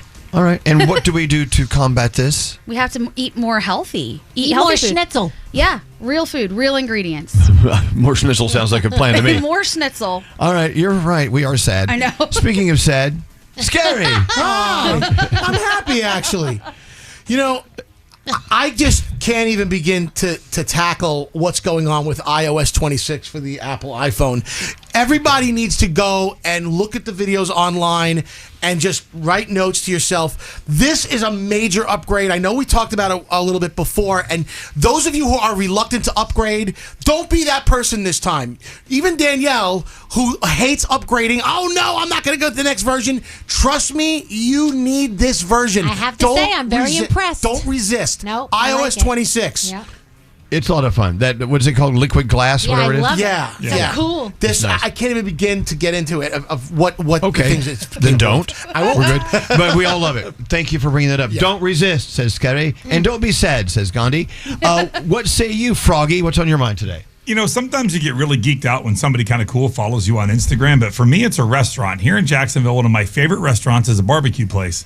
The other day, I woke up and realized they had followed me on Instagram, and it made my day. Who dat? So it was Bono's Real Pit Barbecue. It is the best barbecue, man, and they followed me. So let something simple make your day. Well, I don't think that's simple at all. I think that's the best follow ever. Now, I don't get free food or anything, but at least they follow me on Instagram. I bet you do now. I hope so. You put it out there. Hey, producer Sam, what's up? All right, I think we need to make a small adjustment here in America because I read in Sweden, when you donate blood and that blood is being used, you get a text message alert thanking you and letting you know, hey, you're currently saving a life right now. Wow. I feel like that's such a small, doable thing, and what a big payoff. I feel like if we did that, or if a lot of places did that, we'd all want to donate blood more. I hate needles. I know that would help get me in the chair more often. But what a great thing Sweden does. It is. I mean, we donate blood when we do it anyway. We don't know where it goes. Yeah, Scotty says it just sits in a freezer forever. Right. So Well, this would help disprove that. You may never find out where it goes, but at least you find out when it goes. Exactly. I like that. Love it. Thank you, Sweden. Hey, what's up there, Danielle? So my cat Diggy has like a little stuffed animal that she absolutely loves. It's actually a puffle from Club Penguin. I don't know if you guys played Club Penguin back in the day, but this is what the puffles look like, and this is what her little puffle looks like. If I was a cat, I would want one too. So when we went away on our trip, she put the puffle in our suitcase. Aww. And when we got to our destination, we unpacked and there was the puffle. Aw. And she carries this around like it's her baby. Like when she has it in her mouth, you know, because she makes those noises like she's carrying around her child. So she gave us this puffle to take with us. I was bawling when I got on vacation. I'm like, the cat loves us Wait. so much. She gave us her baby. Well, are you sure she gave it to you, or did she just play with it and left it there? Now she's no. without her puffle. She's just depressed. I think she gave us the puffle on purpose. An on purpose. What the hell? An on purpose puffle. Say that 3 times. A purposeful puffle. Purposeful. A purposeful puffle. Yes, exactly. Anyway, thank you, Diggy. I love you. Thanks for the gift. Hey, Straight Nate. Okay, everybody knows this phrase, the hair of the dog. Yes. Yeah. And what is it, Elvis, if you want to Well, explain they say if you wake up with a hangover, you need a little more booze because it's the hair of the dog that bit you. Correct. Yeah. Do you know where the phrase comes from? No. In ancient times, they said, oh, a rabid dog just bit you. Here, take a couple of hairs out of its tail and put it over the bite wound. What? That will cure you. Did it? Nope. They all died. That's where the so phrase weird. comes from. You got bit by a rabid dog, and they said to take some hair of the dog that bit you and put it on the wound. Didn't work, but we still have the phrase. How I crazy know. is that? I still do that when I need to feel better after a night out. Oh, yeah. Wow. But my dog is out of hair. You got a hairless dog. And now our special guest, Scotty B. Yes, I'm tired of being shamed for my email address. I had to call a local utility the other day, and when they asked for my email address, and I was like, blah, blah, blah, at AOL.com, he was like, and I was like, dude. I said, that's not nice. He said, they are still a thing, and I'm like, yes, they're still a thing.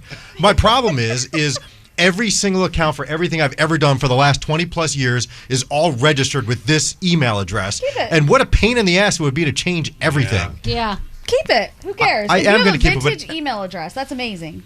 Well, It I is just vintage. I don't know. I don't like that people giggle when I say what my email address is. Well, It at makes least me you got feel rid- old. You got rid of Hotmail. I did. Hotmail, remember that?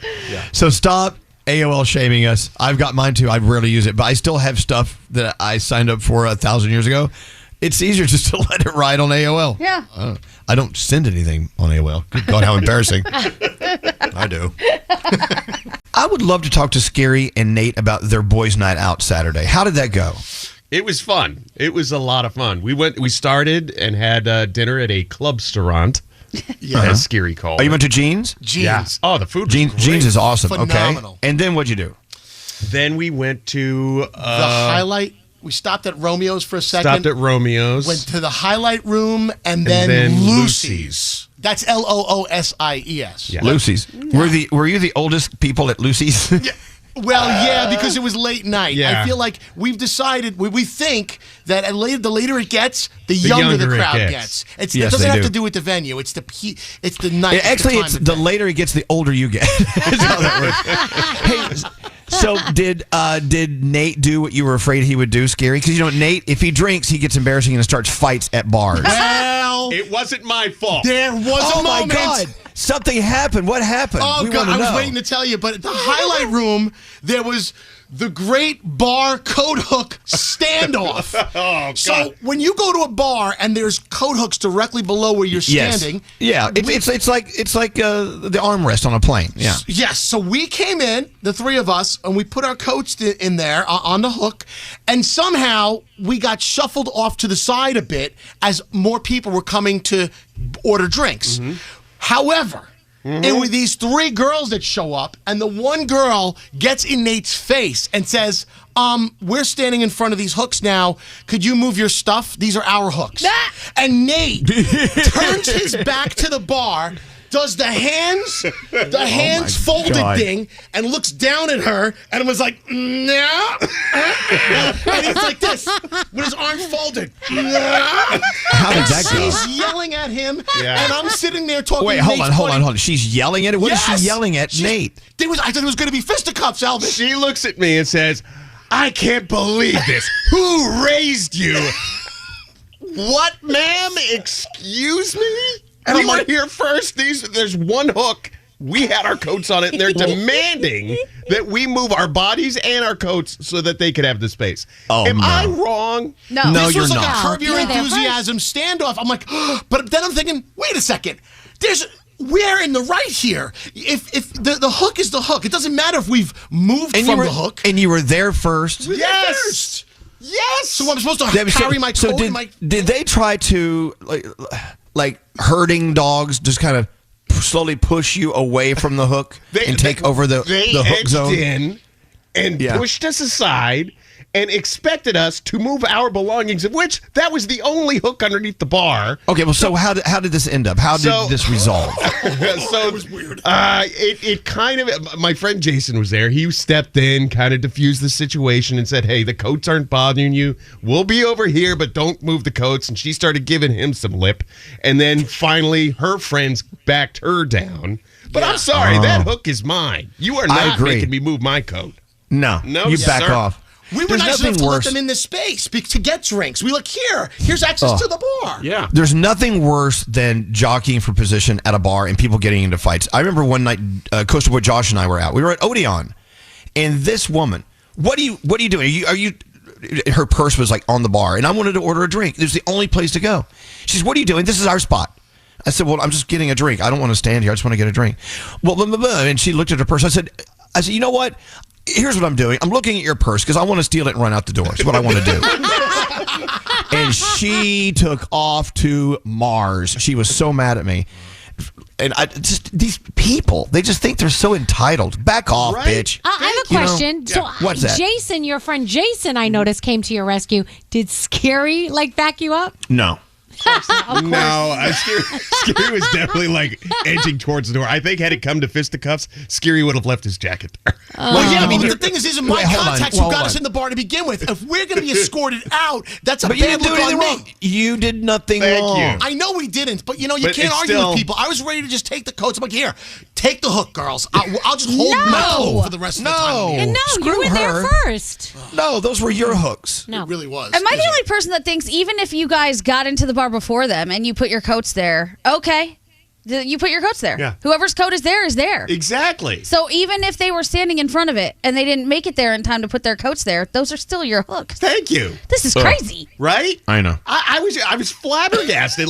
You're Flabbergasted. But I love that. I'll give her this. She did ask you the same question I ask you every time you do something sloppy. Who raised you? Nate leaves like just half-eaten sandwiches sitting around all the time.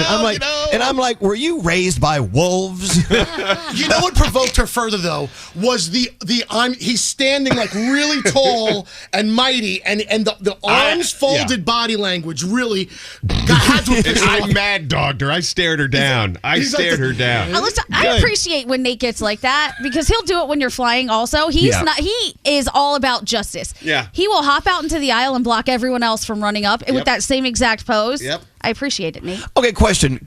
Were there too many coats and purses and things to share a hook? Is that the problem? No. I mean, our jackets, we hung 3 hooks. We hung 3 we used jackets 2 hooks for 3 one hooks. We actually tried to overstuff the It wasn't like in the way. I mean, she just wanted the space, man. So Screw her. Coat-splaining. Oh my God. Anyway. Okay, so in other words, you had a great night out Saturday. Good time. Sounds like a lot of fun. That's funny? To me, it's funny. Yeah, do you have a sense of humor? Elvis Duran in the Morning Show. Come on! Wake up! Wake up! Elvis Duran in the Morning Show. C100. Is it time to talk about glitter?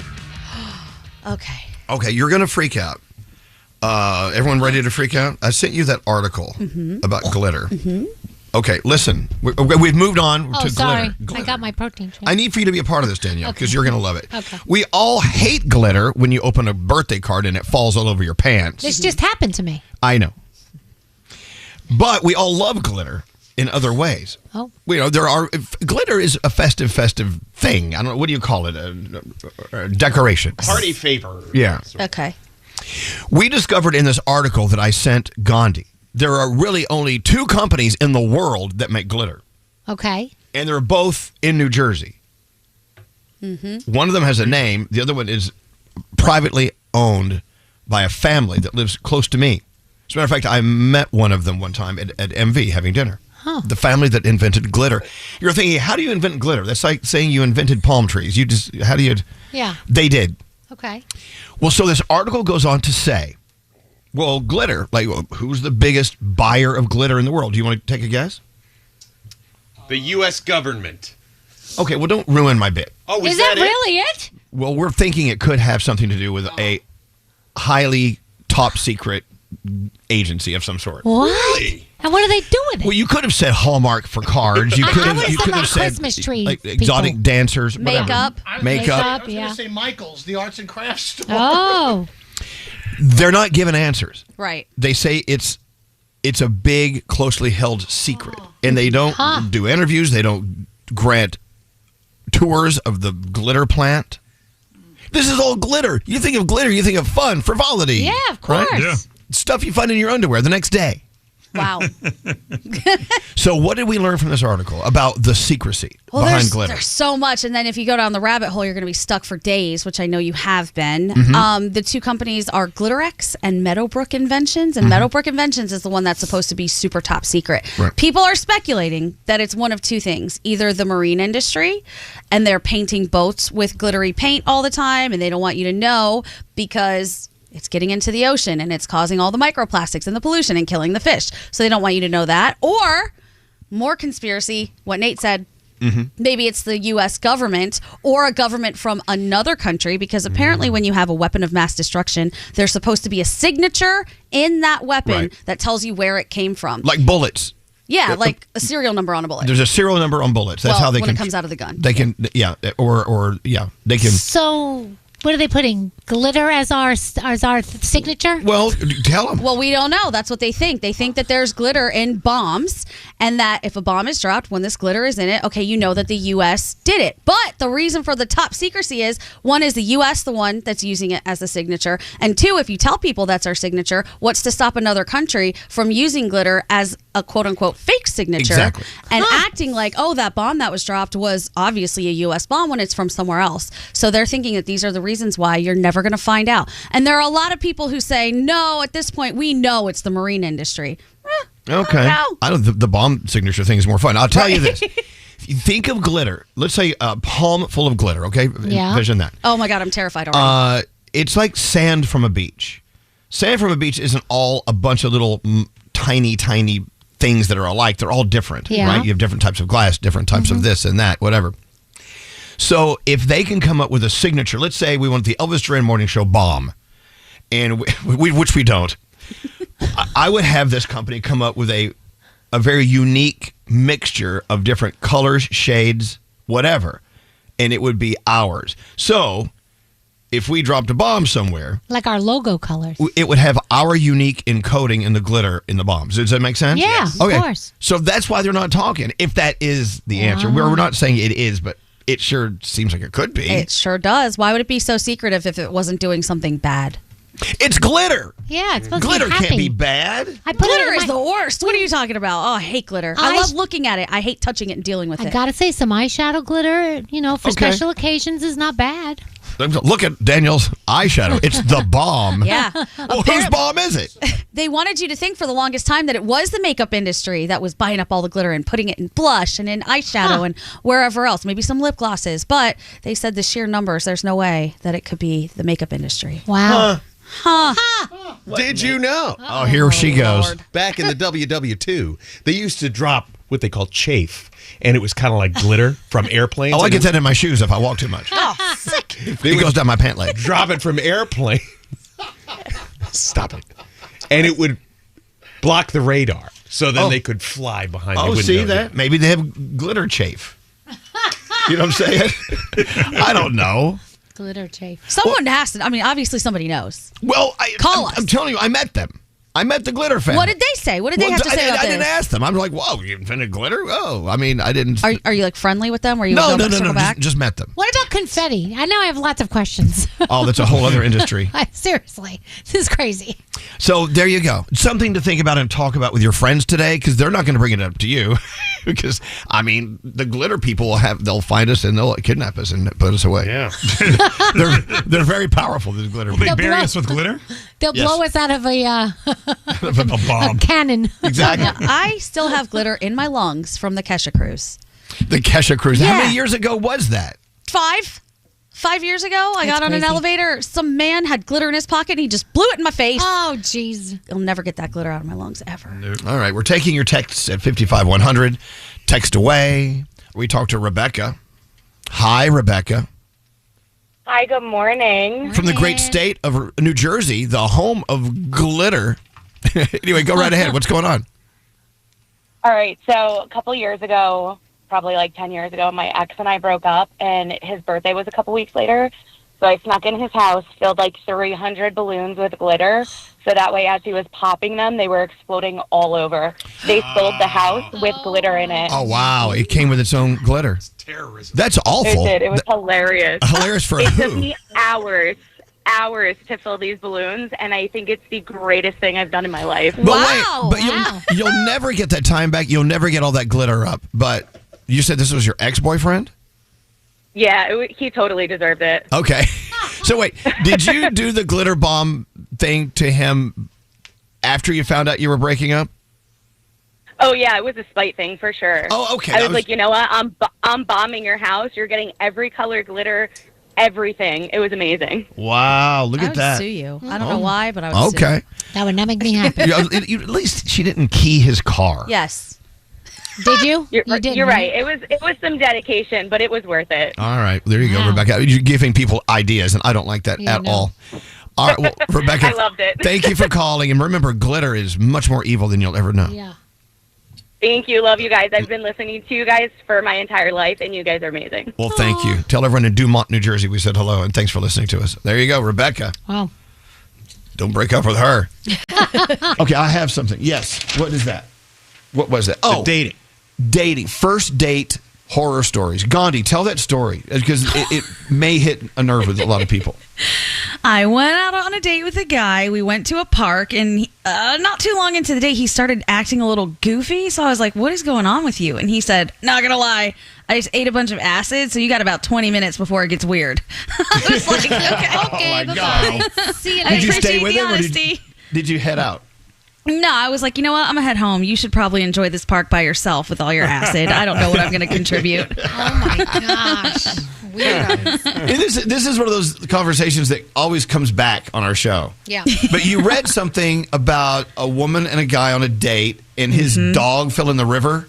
Yes, she met him on Tinder. She said she liked him because his dog was in his profile picture, so she thought he might be a great guy. They go on a walk. The dog jumps into a river, and she had to jump into the river to save the dog while he stood on the banks, useless, giving no advice, and then said he was just too terrified and froze. He didn't know what to do. So she said that was the end of our dating. We only went on one and never again. First and last. It all ended there. First dates later. Yeah, I spilled a glass of red wine all over this guy's shirt, a white, crisp, white button-down shirt. Oh. And we had to go to a party after that. He had no clothes to change to. I just kind of ruined his night. Never heard from him again.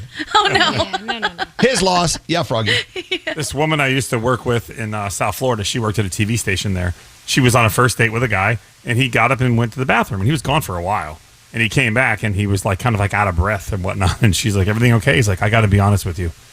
I had to go to the bathroom and take care of myself because I'm so turned on by you right now. She's like, okay, on that note, I'm leaving. Oh, she got my up and left. gosh. And I hope you washed your hands. Disgusting. Dipped. See you later. Bye-bye. Did he really think that was going to make her want him? He must have thought that somehow this is going to make things go better. Mm-hmm. All right. Top all of those. Pile on this text. I vomited spaghetti all over my date's bed after drinking a bottle of Sambuca on our first date. Oh. Okay, first of all, if you can drink a bottle of Sambuca in one night, you need to vomit up that spaghetti. You don't want to keep that in there. Oh, man. No. Oh, my God. Sick. Anyway, a lot of calls coming in. Let's go to 12. Line 12 is Kristen. Hey, Kristen.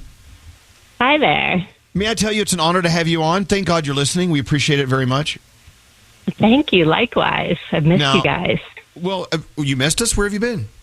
I haven't been driving to work, so I don't get to hear you very often in the morning anymore, and I need to get better about listening to iHeartRadio, I suppose. Oh, I love that. Yeah, a lot of people assume we only live in their cars. Right. No, we're creepy. We follow you in every room of the house. Yes, we do. So, Kristen, dating, being out in the dating scene, I don't miss it at all. Especially those, the dates that were just embarrassing. You had one. What happened to you? So a guy invited me to go to a concert, but he didn't have a ticket for me. So he ended up buying me one for behind the stage while he sat front row at the Fish concert. Oh, come on, man. Really? That's a keeper right there. Wow. I mean, it amazes me that we share the same oxygen as people who walk the earth and do things like that. So how did the rest of the date go? Or did you just leave? Well, I didn't want to leave the concert. I snuck around and found some friends of mine and ended up sitting with them. But, we didn't go out again after that. Yeah, no, that's a no-brainer.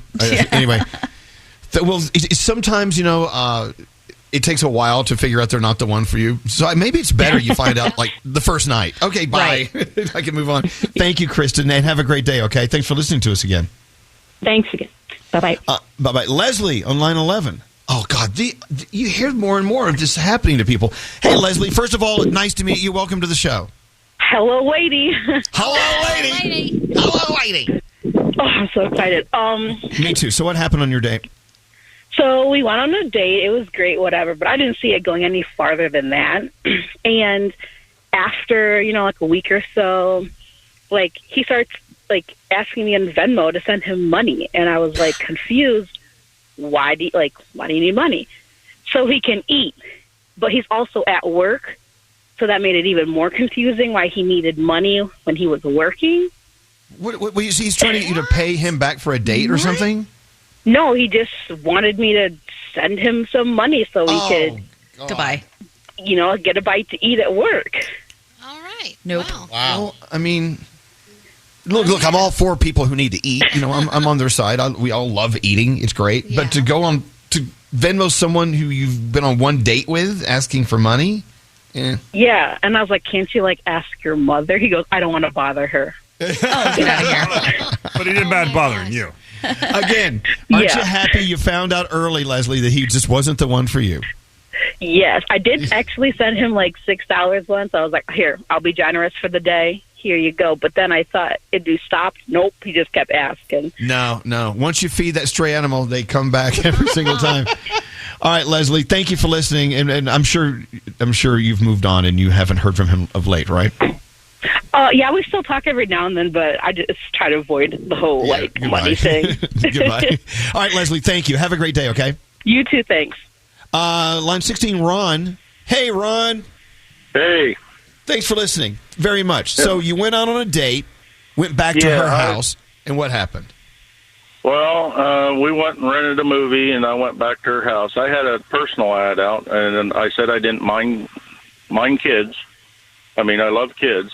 Mm-hmm. And I walked in the house, and 5 little ones come running up to me and going, "Daddy!" It's like, okay. Well, hello. Wow. Oh my God, those poor Wheeled kids. right back around and right back out the door. You took that VHS right back to Blockbuster. No. Oh, Daddy. And there's 5 of them. You're like, oh, Yeah. boy. Yeah, I wouldn't have minded if she would have said she would have had kids, but when we talked, she never mentioned kids. She already had them. Yeah. She cut out the middleman. All right, thank you, Ron. Have a great day, man. Yep. And finally, Kim on line 6.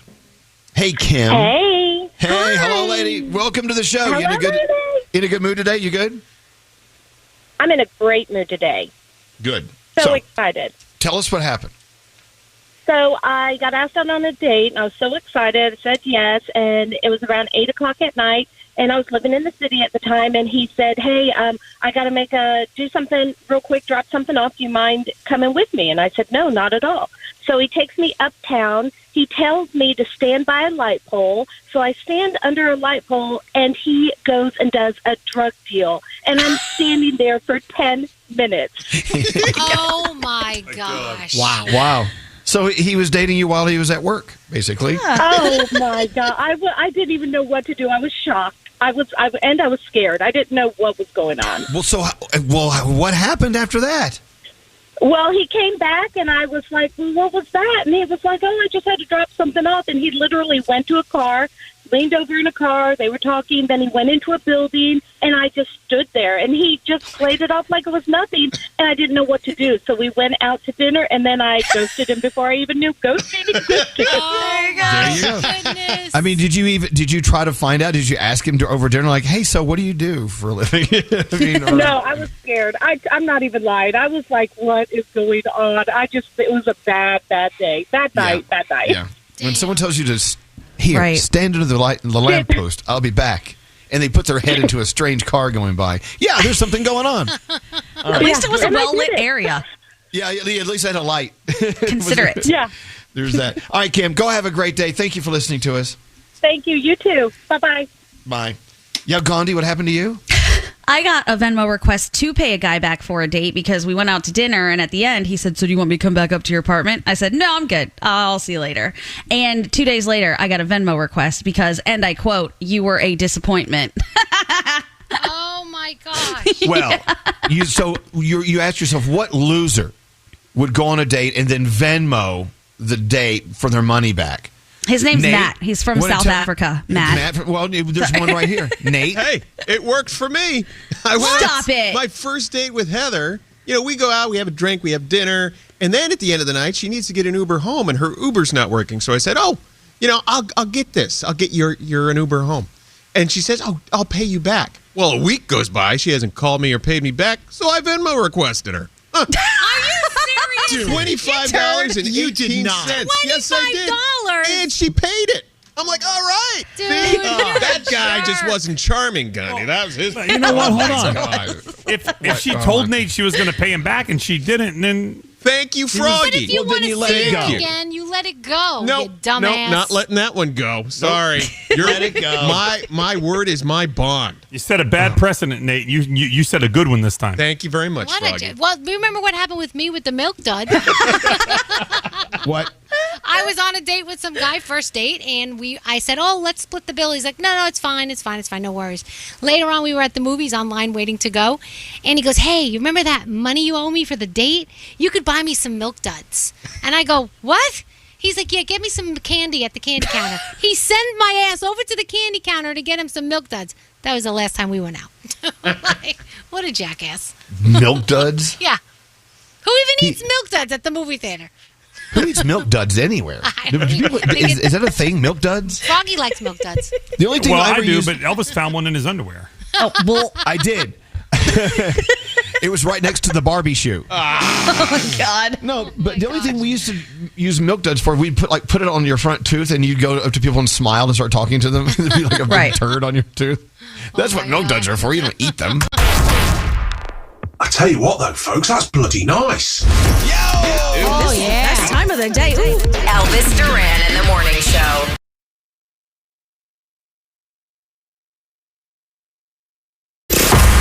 Elvis Duran in the morning show. Z100. Welcome our friend Jamie to the studio. Good morning, Jamie. Good morning. Now, last time Jamie was here, several times Jamie has visited us, we actually got insight into the world of crazy dating. Yes. And I don't say dating, I say crazy dating.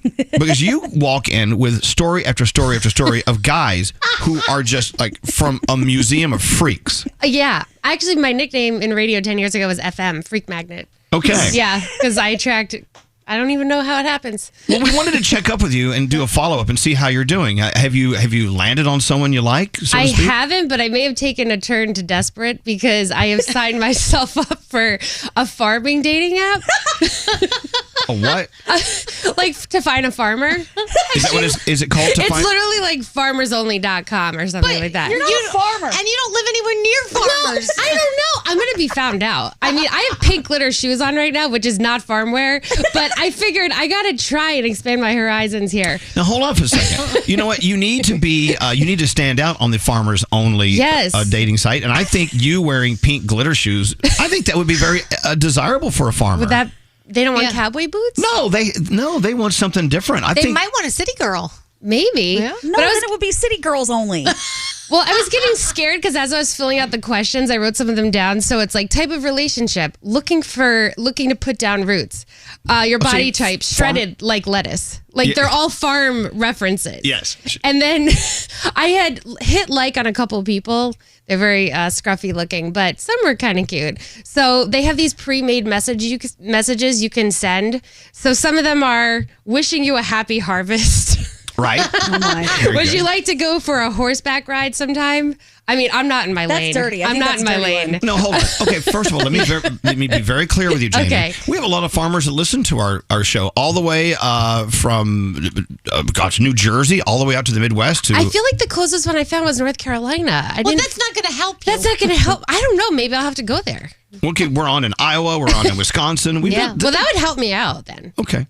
Upstate as well. Yeah. Beautiful farms. I'm open. Clearly, I'm open to it. So you thought that rather than going through the same old dating site, you would because I've done them all. So now you're onto the farmers. Yeah. You gotta expand your horizons. Gandhi, are there other ones she could be I don't know. So I ride to work with Jamie every day, and we talk about her dating life every day. And I kind of support this. I think she should branch out a bit. But then when you're sending people messages like, "Yeah, you want to take a horseback ride?" and then you get back a weird message, you can't be upset. Well, I didn't send that one, but yeah, if I got a weird one back, Okay. And we've sort of identified some of the things that she does. So like I don't know if it was Tinder or which profile it was, but she had like a choker on in every picture and was like, "I don't understand why I'm getting these S&M messages." But it was just a nice, beautiful necklace. I didn't think anything of it, and then I know, but I took it down, and then the messages stopped. You're wearing a choker, and you're getting a response from a guy whose handle is choker. It apparently looked like you put a leash through it or something, which I don't know. What's scary? Maybe you should join Meet Your Sugar Daddy and go in the other direction. Just try something completely different. You never then know. I have to go through his stuff. No, you don't. No, Just take I don't their want money. to. What do you mean? They want something back. They do, yeah. Yeah. Mm-hmm. Christian mingle? I have a lot of friends who are doing what Jamie's doing right now. What, she's fleabagging. Yeah. You know what that is, right? It's where you are associating with something that you're actually not Yes. part of. Yeah. So one of my friends, who is not Muslim, is on a Muslim dating app just trying to scam on people. And I was like, what are you doing, you that's fool? not Get cool. off of there. And he's like, well, no, I'm cleaning up. This is great. I'm like, I can't handle these two. We got a fake farmer and a fake Muslim. Fake farmer. Wait, It's the glitter shoes. Our Allie Gold was lying to an Asian guy, saying that I think she was saying she was Asian. What's wrong Were you with saying you? you were Asian? No, I wasn't saying I was Asian. I just said I preferred Asians. Oh, okay. Well, so there's nothing wrong with that. No, absolutely nothing wrong. That's great. Do you prefer Asians? No. Okay, all right. Get out of here. I just wanted this one Asian. I mean, there was- Just this one. Okay, so and I found him. Wait, hold on. There was one Asian you liked, and you knew he was on this site. So you said you like Asians just to get him. Yes, exactly. I think that's okay. We had our second date 2 nights ago. Did you tell him the lie you've been telling? No. Is he still Asian? Yes. Okay, then never mind. Thank you. By the way, Lisa, Froggy's wife, pointed out something that makes sense. Blake Shelton and Gwen Stefani, the farmer and the city girl. Oh, There I you like have it. that. I could dig that. He's cute. Yeah. I don't know if the ones I'm going to find on there are that cute. By the way, so you're on Farmers Only? Yeah. Now here's their commercial. We used to be lonely. Until we met on Farmers Only. FarmersOnly.com is the new online dating site for farmers, ranchers, and good old country folks. You don't have to be lonely at FarmersOnly.com. City folks just don't get it. You don't have to be lonely on FarmersOnly.com. Oh, man. If you're looking for a hoe. No, like a real hoe that you use in the garden. Where's Jill? She's really lonely and out walking the cornfield again. Do you think they will ever find us true love? Not hanging out with us all day. We used to be lonely. Until we met on Farmers Only. FarmersOnly.com is the new online dating site for farmers, ranchers, and good old country folks. You don't have to be lonely at FarmersOnly.com. City folks just don't get it. Well, now I'm scared because the job section talked about what animal do I raise. Hello, Lauren. So you have found another dating site. Which one did you see? Well, it was for people who are into lumbersexuals. Yes. But it's Wait. Lumber. Anymore. Hold on. Lumbersexuals? Yeah, what does that explain? okay, so it's basically you are after like a lumberjack, a guy who wears a lot of flannel and he has a beard and a really sharp haircut and he's just a big burly guy. Josh. Like the brawny man. Yeah. Yeah. Like, or our Josh. Yeah, that's our Josh. Coaster Boy 100%. Josh. He's a lumbersexual. He is. Go get Josh. Josh, come here. But, so that look really entices you. You like the lumbersexual look. Yes. Wow. See, I do too. I'm into that too. What website is this? Is it called lumberjack.com or something? Well, that might take you elsewhere. It was Lumber Match, but it's not in existence anymore. Oh, boo! You tease. Okay, so Oh my god. Well, we have one right here. Coaster Boy Josh is here. Hello, good morning. And he is our your lumbersexual. Oh, okay. And so Lauren What on the is that? phone. Lauren, well, describe a lumbersexual again, Lauren. It's basically a guy who wears a lot of flannel and he has a nice beard and a sharp haircut and he's just a big burly guy. Yeah, and that's you, Josh. Yeah, And you know what? You did have your beanie off yesterday, and you have a sharp haircut. You do. Oh, yeah, I got my hair cut. Now, do you consider yourself lumbersexual? Not really. It's just your style. Yeah, I'm not a strong, I'm weak. I'm just like, Yeah, right. She didn't say you to be physically strong. It's more of a look and more of a feeling you exude. smoke and mirrors. No. Anyway, thank you, Lauren. He's taken. We appreciate it. Lumbersexuals, everyone. Now back to He's a cutie. Jamie. Is there another type other than a farmer that you would try to? At this point, I'm willing. I'm open to anything. At this point, it's sad. There's a lot of fetish sites. you can Oh go to. God, I don't know if I want to go down that road particularly, but Not yet. So, have you been on any dates of late that are worth reporting back to the morning show? no. But there were a few likes from some of the farmers. There was one, I think, in Brooklyn actually. A Brooklyn farmer? Weed farmer, I bet. Oh, Marijuana maybe that's farmer. what he is. Yeah. He said he was a good old country boy Oh, that's cool. in man. the city. We had to I move just to the- found him, so He had to move to the city then. yeah. Is he cute? He's Kind of cute. Okay. All right. That's a good start. That's kind of good. Kind of a date. All right. Well, listen, if you have any hits, if you have anything, let us know. I will. I definitely will. By the way, are those sparkly shoes Vans? They are Converse. Oh, very good. I have the Vans ones. I love pink. Do you I have love pink glitter. Do you have any thoughts about your friend Jamie? I have so many Gandhi? thoughts. I'm going to hear him later in the car. We've had so many conversations about these things. Like what? Give us an interesting side. I mean, so I'm not sure if we talked about it in here or not. I think we did, but she interacted with someone that she met on Instagram, and they were kind of going back and forth having a conversation about something.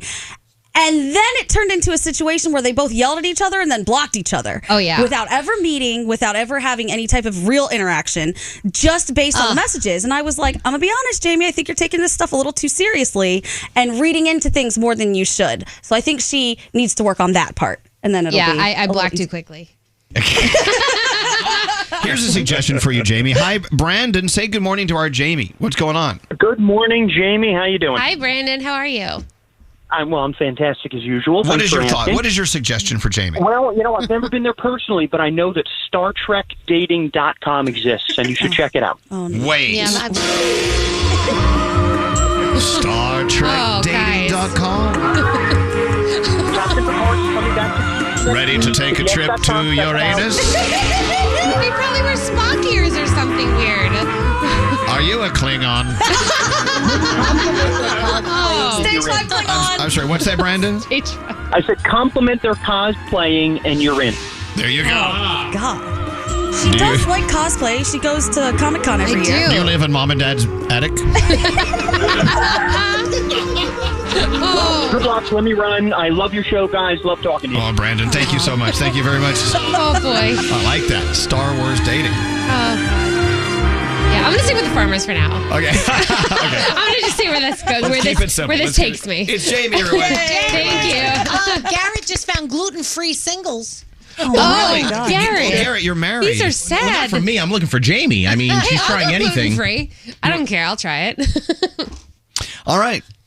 Thank you. I think you should take some gluten-free, guys. Elvis Duran He just keeps opening his mouth. and the morning. Elvis Duran and the Z100 Morning Show. What's the shelf life for underwear? Oh, forever, I thought, until it became holy. Yeah. So okay. I feel like my underwear needs to be completely changed out. Because last time I had it changed out, it was like 2 or 3 years ago. Is that too definitely. soon? No, I think it's time. Okay. Doesn't the elastic get the elastic gets all wonky after a while, doesn't it? Not really. You know what? Tommy John, the best underwear ever. So they're in perfect condition even after 2 or 3 years. I just don't feel like I have to change them out. But I don't know. Scary, how's your underwear? It's actually very good, but I will say this, as Danielle said, when the elastic doesn't come back to its original form, that's when it's time to throw them out. It reaches a breaking point. Okay. Yes, it does. I love you. I don't know. But so I was online looking at underwear. It's not cheap. It's not cheap. No. Good underwear is, I guess the more expensive the underwear, the longer it lasts. I don't know. I'm just wondering. What about you, Nate? How do you change your underwear out? Tell me It's about a your underwear. cycle. I think I'm on like a 3 to 4 year cycle, but I have about 24 pairs, so they don't really get a whole lot of use. You know what I mean? Gandhi, let's talk about your underwear. So the weirdest thing happened, and the reason I know why it's so expensive to replace underwear, when I moved to Boston from Columbus years ago, they moved my dresser. And when I finally got my dresser back, one of my friends was over and we started unpacking everything. My entire underwear drawer was gone. Whoever the movers were took the whole drawer of underwear. They didn't leave me any. Oh, I was Do you so find that to upset. be a little creepy, or was it just a Creepy. coincidence? It was the underwear. It was loss of underwear, which was really expensive, and so creepy that I called the company to make a big deal out of it. And they actually said, okay, well, according to your insurance, we'll pay you 60 cents per pound. And that drawer was probably 5 pounds at the most. So that's how much they offered me, $3.50 for all my underwear and the creepiness.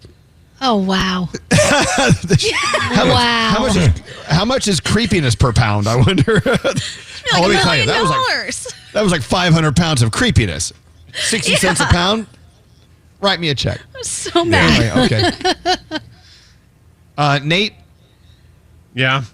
Well, Yeah? you know, This is gross. It's like my dad. I don't know if it's a dad thing, but I remember my dad would wear tighty whities until they were basically transparent. Did anybody else's dad do that? Yeah. Like, they would become so overused, you could read like a newspaper if you put them on top of a newspaper. Like they were so disintegrated. They were like cheesecloth. Yeah, exactly, Froggy. Cheesecloth. That's a perfect description. The thought of looking at someone's dad wearing transparent white underwear is just the strangest. That is like 400 Tiny pounds of whities. creepy. How much is that a pound? That's a creepy load. I think a lot of dads did that. I think a lot of dads did that. My dad used to do the underwear dance in the hallway. He would come out of the bathroom when he was, this is when he was younger, when I was growing up, and he would do the little dance in the hallway, and then he would run away. My mother's like, what the hell is he doing? Right. I just thought of my dad, God rest his soul. He had great underwear. My dad, he didn't wear tighty whities. He had like underwear with stripes and things all over it. Oh, my dad wore Fruit of the Looms. I'm like, Dad, come on, get some cool underwear. Yeah. What did your dad call underwear? My dad called them mudandes. He's like, put on your mudandes, Danielle. That is so Italian. So Italian. My dad called them drawers. Yeah, my dad called them drawers. Put on your drawers. There's Aaron on line 20. Aaron, are you calling about underwear? I'm What's calling going about on? underwear. My husband's underwear. So he wears boxers that are so thin, I swear you could read the newspaper through his boxers. Oh, God. But he won't throw them away. He says that they're too comfortable. He has them to a level where the fabric is so comfortable he won't throw them away. I've tried. Wow. Yeah, no, Wow. if you can read the paper through your husband's underwear, which you should actually try it. You should say, hey, honey, I got an idea. Here, put this page under your underwear. Look, I can read it. Maybe that'll do the trick. I tried to throw them away. He noticed, so I don't know what else to do. If it won't filter out words, it's not filtering out other things either. So you definitely need to get new underwear. Yeah, no, it's not doing a good job. Hey, the thing is, you know, after you wear them year after year after year after year, they do become extra comfortable, I'm assuming. So you may have to just kind of give it and let them have it. All right. They're Thanks for calling, Aaron. I love the fact that you woke up today and decided to talk about your husband's underwear on a radio show. Good for you. Nailed it. Thanks for listening. Have a great day. Tell your husband we said hi. What's up, Scary? You know, I wear sports underwear, but I don't play sports because, no, hear me out. They're just more comfortable. I discovered the Lululemon in-motion boxers for men. That one, those are great. Game changer. Mack Weldon, game changer. As you said before, Tommy John, game changers. Those are great underwear. Look at you dropping underwear brands. Yeah. Ball changers? Like, does it really like help your balls stay in place better? Is that what it's about? Yeah, some of them have like a pouch that like holds your boys in the right spot so they don't move around down your leg or whatever. I hate it when guys call them their boys. My boys. Well, what do you want me to call them? Junk. But nothing. No, don't call them junk. No, he Those are hates all junk. awful I names. say junk. He hates junk. Don't call it junk. Junk is such a negative. Junk. I'm just done with the underwear Hold your junk sock in conversation. the right place. Okay, enough. Oh my God. Elvis Duran, Z100. So Danielle, what was it you saw on TikTok about putting vegetables in your socks? Yesterday, I was watching somebody on I don't know, TikTok someplace, and she said that potatoes take the toxins out of your system. So she said, watch what I do. She cut a potato, and she put 2 pieces of the potato in her sock overnight on her feet. When she woke up in the morning, the 2 pieces of the potato were black. And she said it was from sucking out the toxins from your body overnight. Then she went and she showed us an example of, here's the potato I cut. I left it out on the counter so that you could see what that piece of the potato looked like. And it was a little black, but not as dark and black as the potato she had in her socks overnight that she says sucked out the toxin. I love this. I am going to try this because I want the toxin sucked out of my body as well. A toxin-sucking potato. This is what they said. You eat it or you feed it. I think it's isn't that like the old wives' tale though? Doesn't it just get dirty because of your feet? I don't think no, because she showed us her feet before she put the socks on her, and her feet looked pretty good. Oh, they didn't look like dirty feet. Why are you smirking, Straight Nate? I'm sorry, I just Go can't look find it it. I just Googled it. I'm gonna look it up. Experts say that there is no evidence that potatoes are an effective method of Okay, drawing out now toxins. hold on. I am Hold on trying one. it. Hold on one second. In Asian medicine, they have pads you can put on your feet at night that do turn black overnight, and they say that they will suck all sorts of things out of your feet. So maybe they're made out of potato starch. I don't know. I'm getting me a potato, and I'm gonna try it. It Do it. doesn't hurt to try it. And you know see what? if tomorrow- You could try it, pull out the toxins, then boil it, make mashed potatoes out of it. I thought I heard the same thing about onions too. Don't onions, no. aren't they supposed I've heard to- that. Sorry. And then you have Yeah. stinky feet. Someone just texted in onions as well. Oh, You know what? You stop laughing. You don't until you know for a fact. Don't be laughing at Danielle. That's right. You don't I read if poo-poo. you cram onions up your butt, it works. That's the same thing. You should know do what, that when you go to Froggy? You bed. should shut up. Yeah, well, I use shallots. They are saying put garlic in your socks. That does work. They're saying that. Yeah. That keeps away the vampires. Carrie's been putting it in his mouth for 20 years. Look what I it's know. done for him. Wake up with Elvis Duran and the Z100 Morning Show anywhere. How you feeling? I feel good. I'm hanging in. How you doing? Set Z100 as your number one preset in the car and on our free iHeartRadio app. All right, show's done. Let's get out of here. Till next time, say peace out, everybody. Peace out, everybody.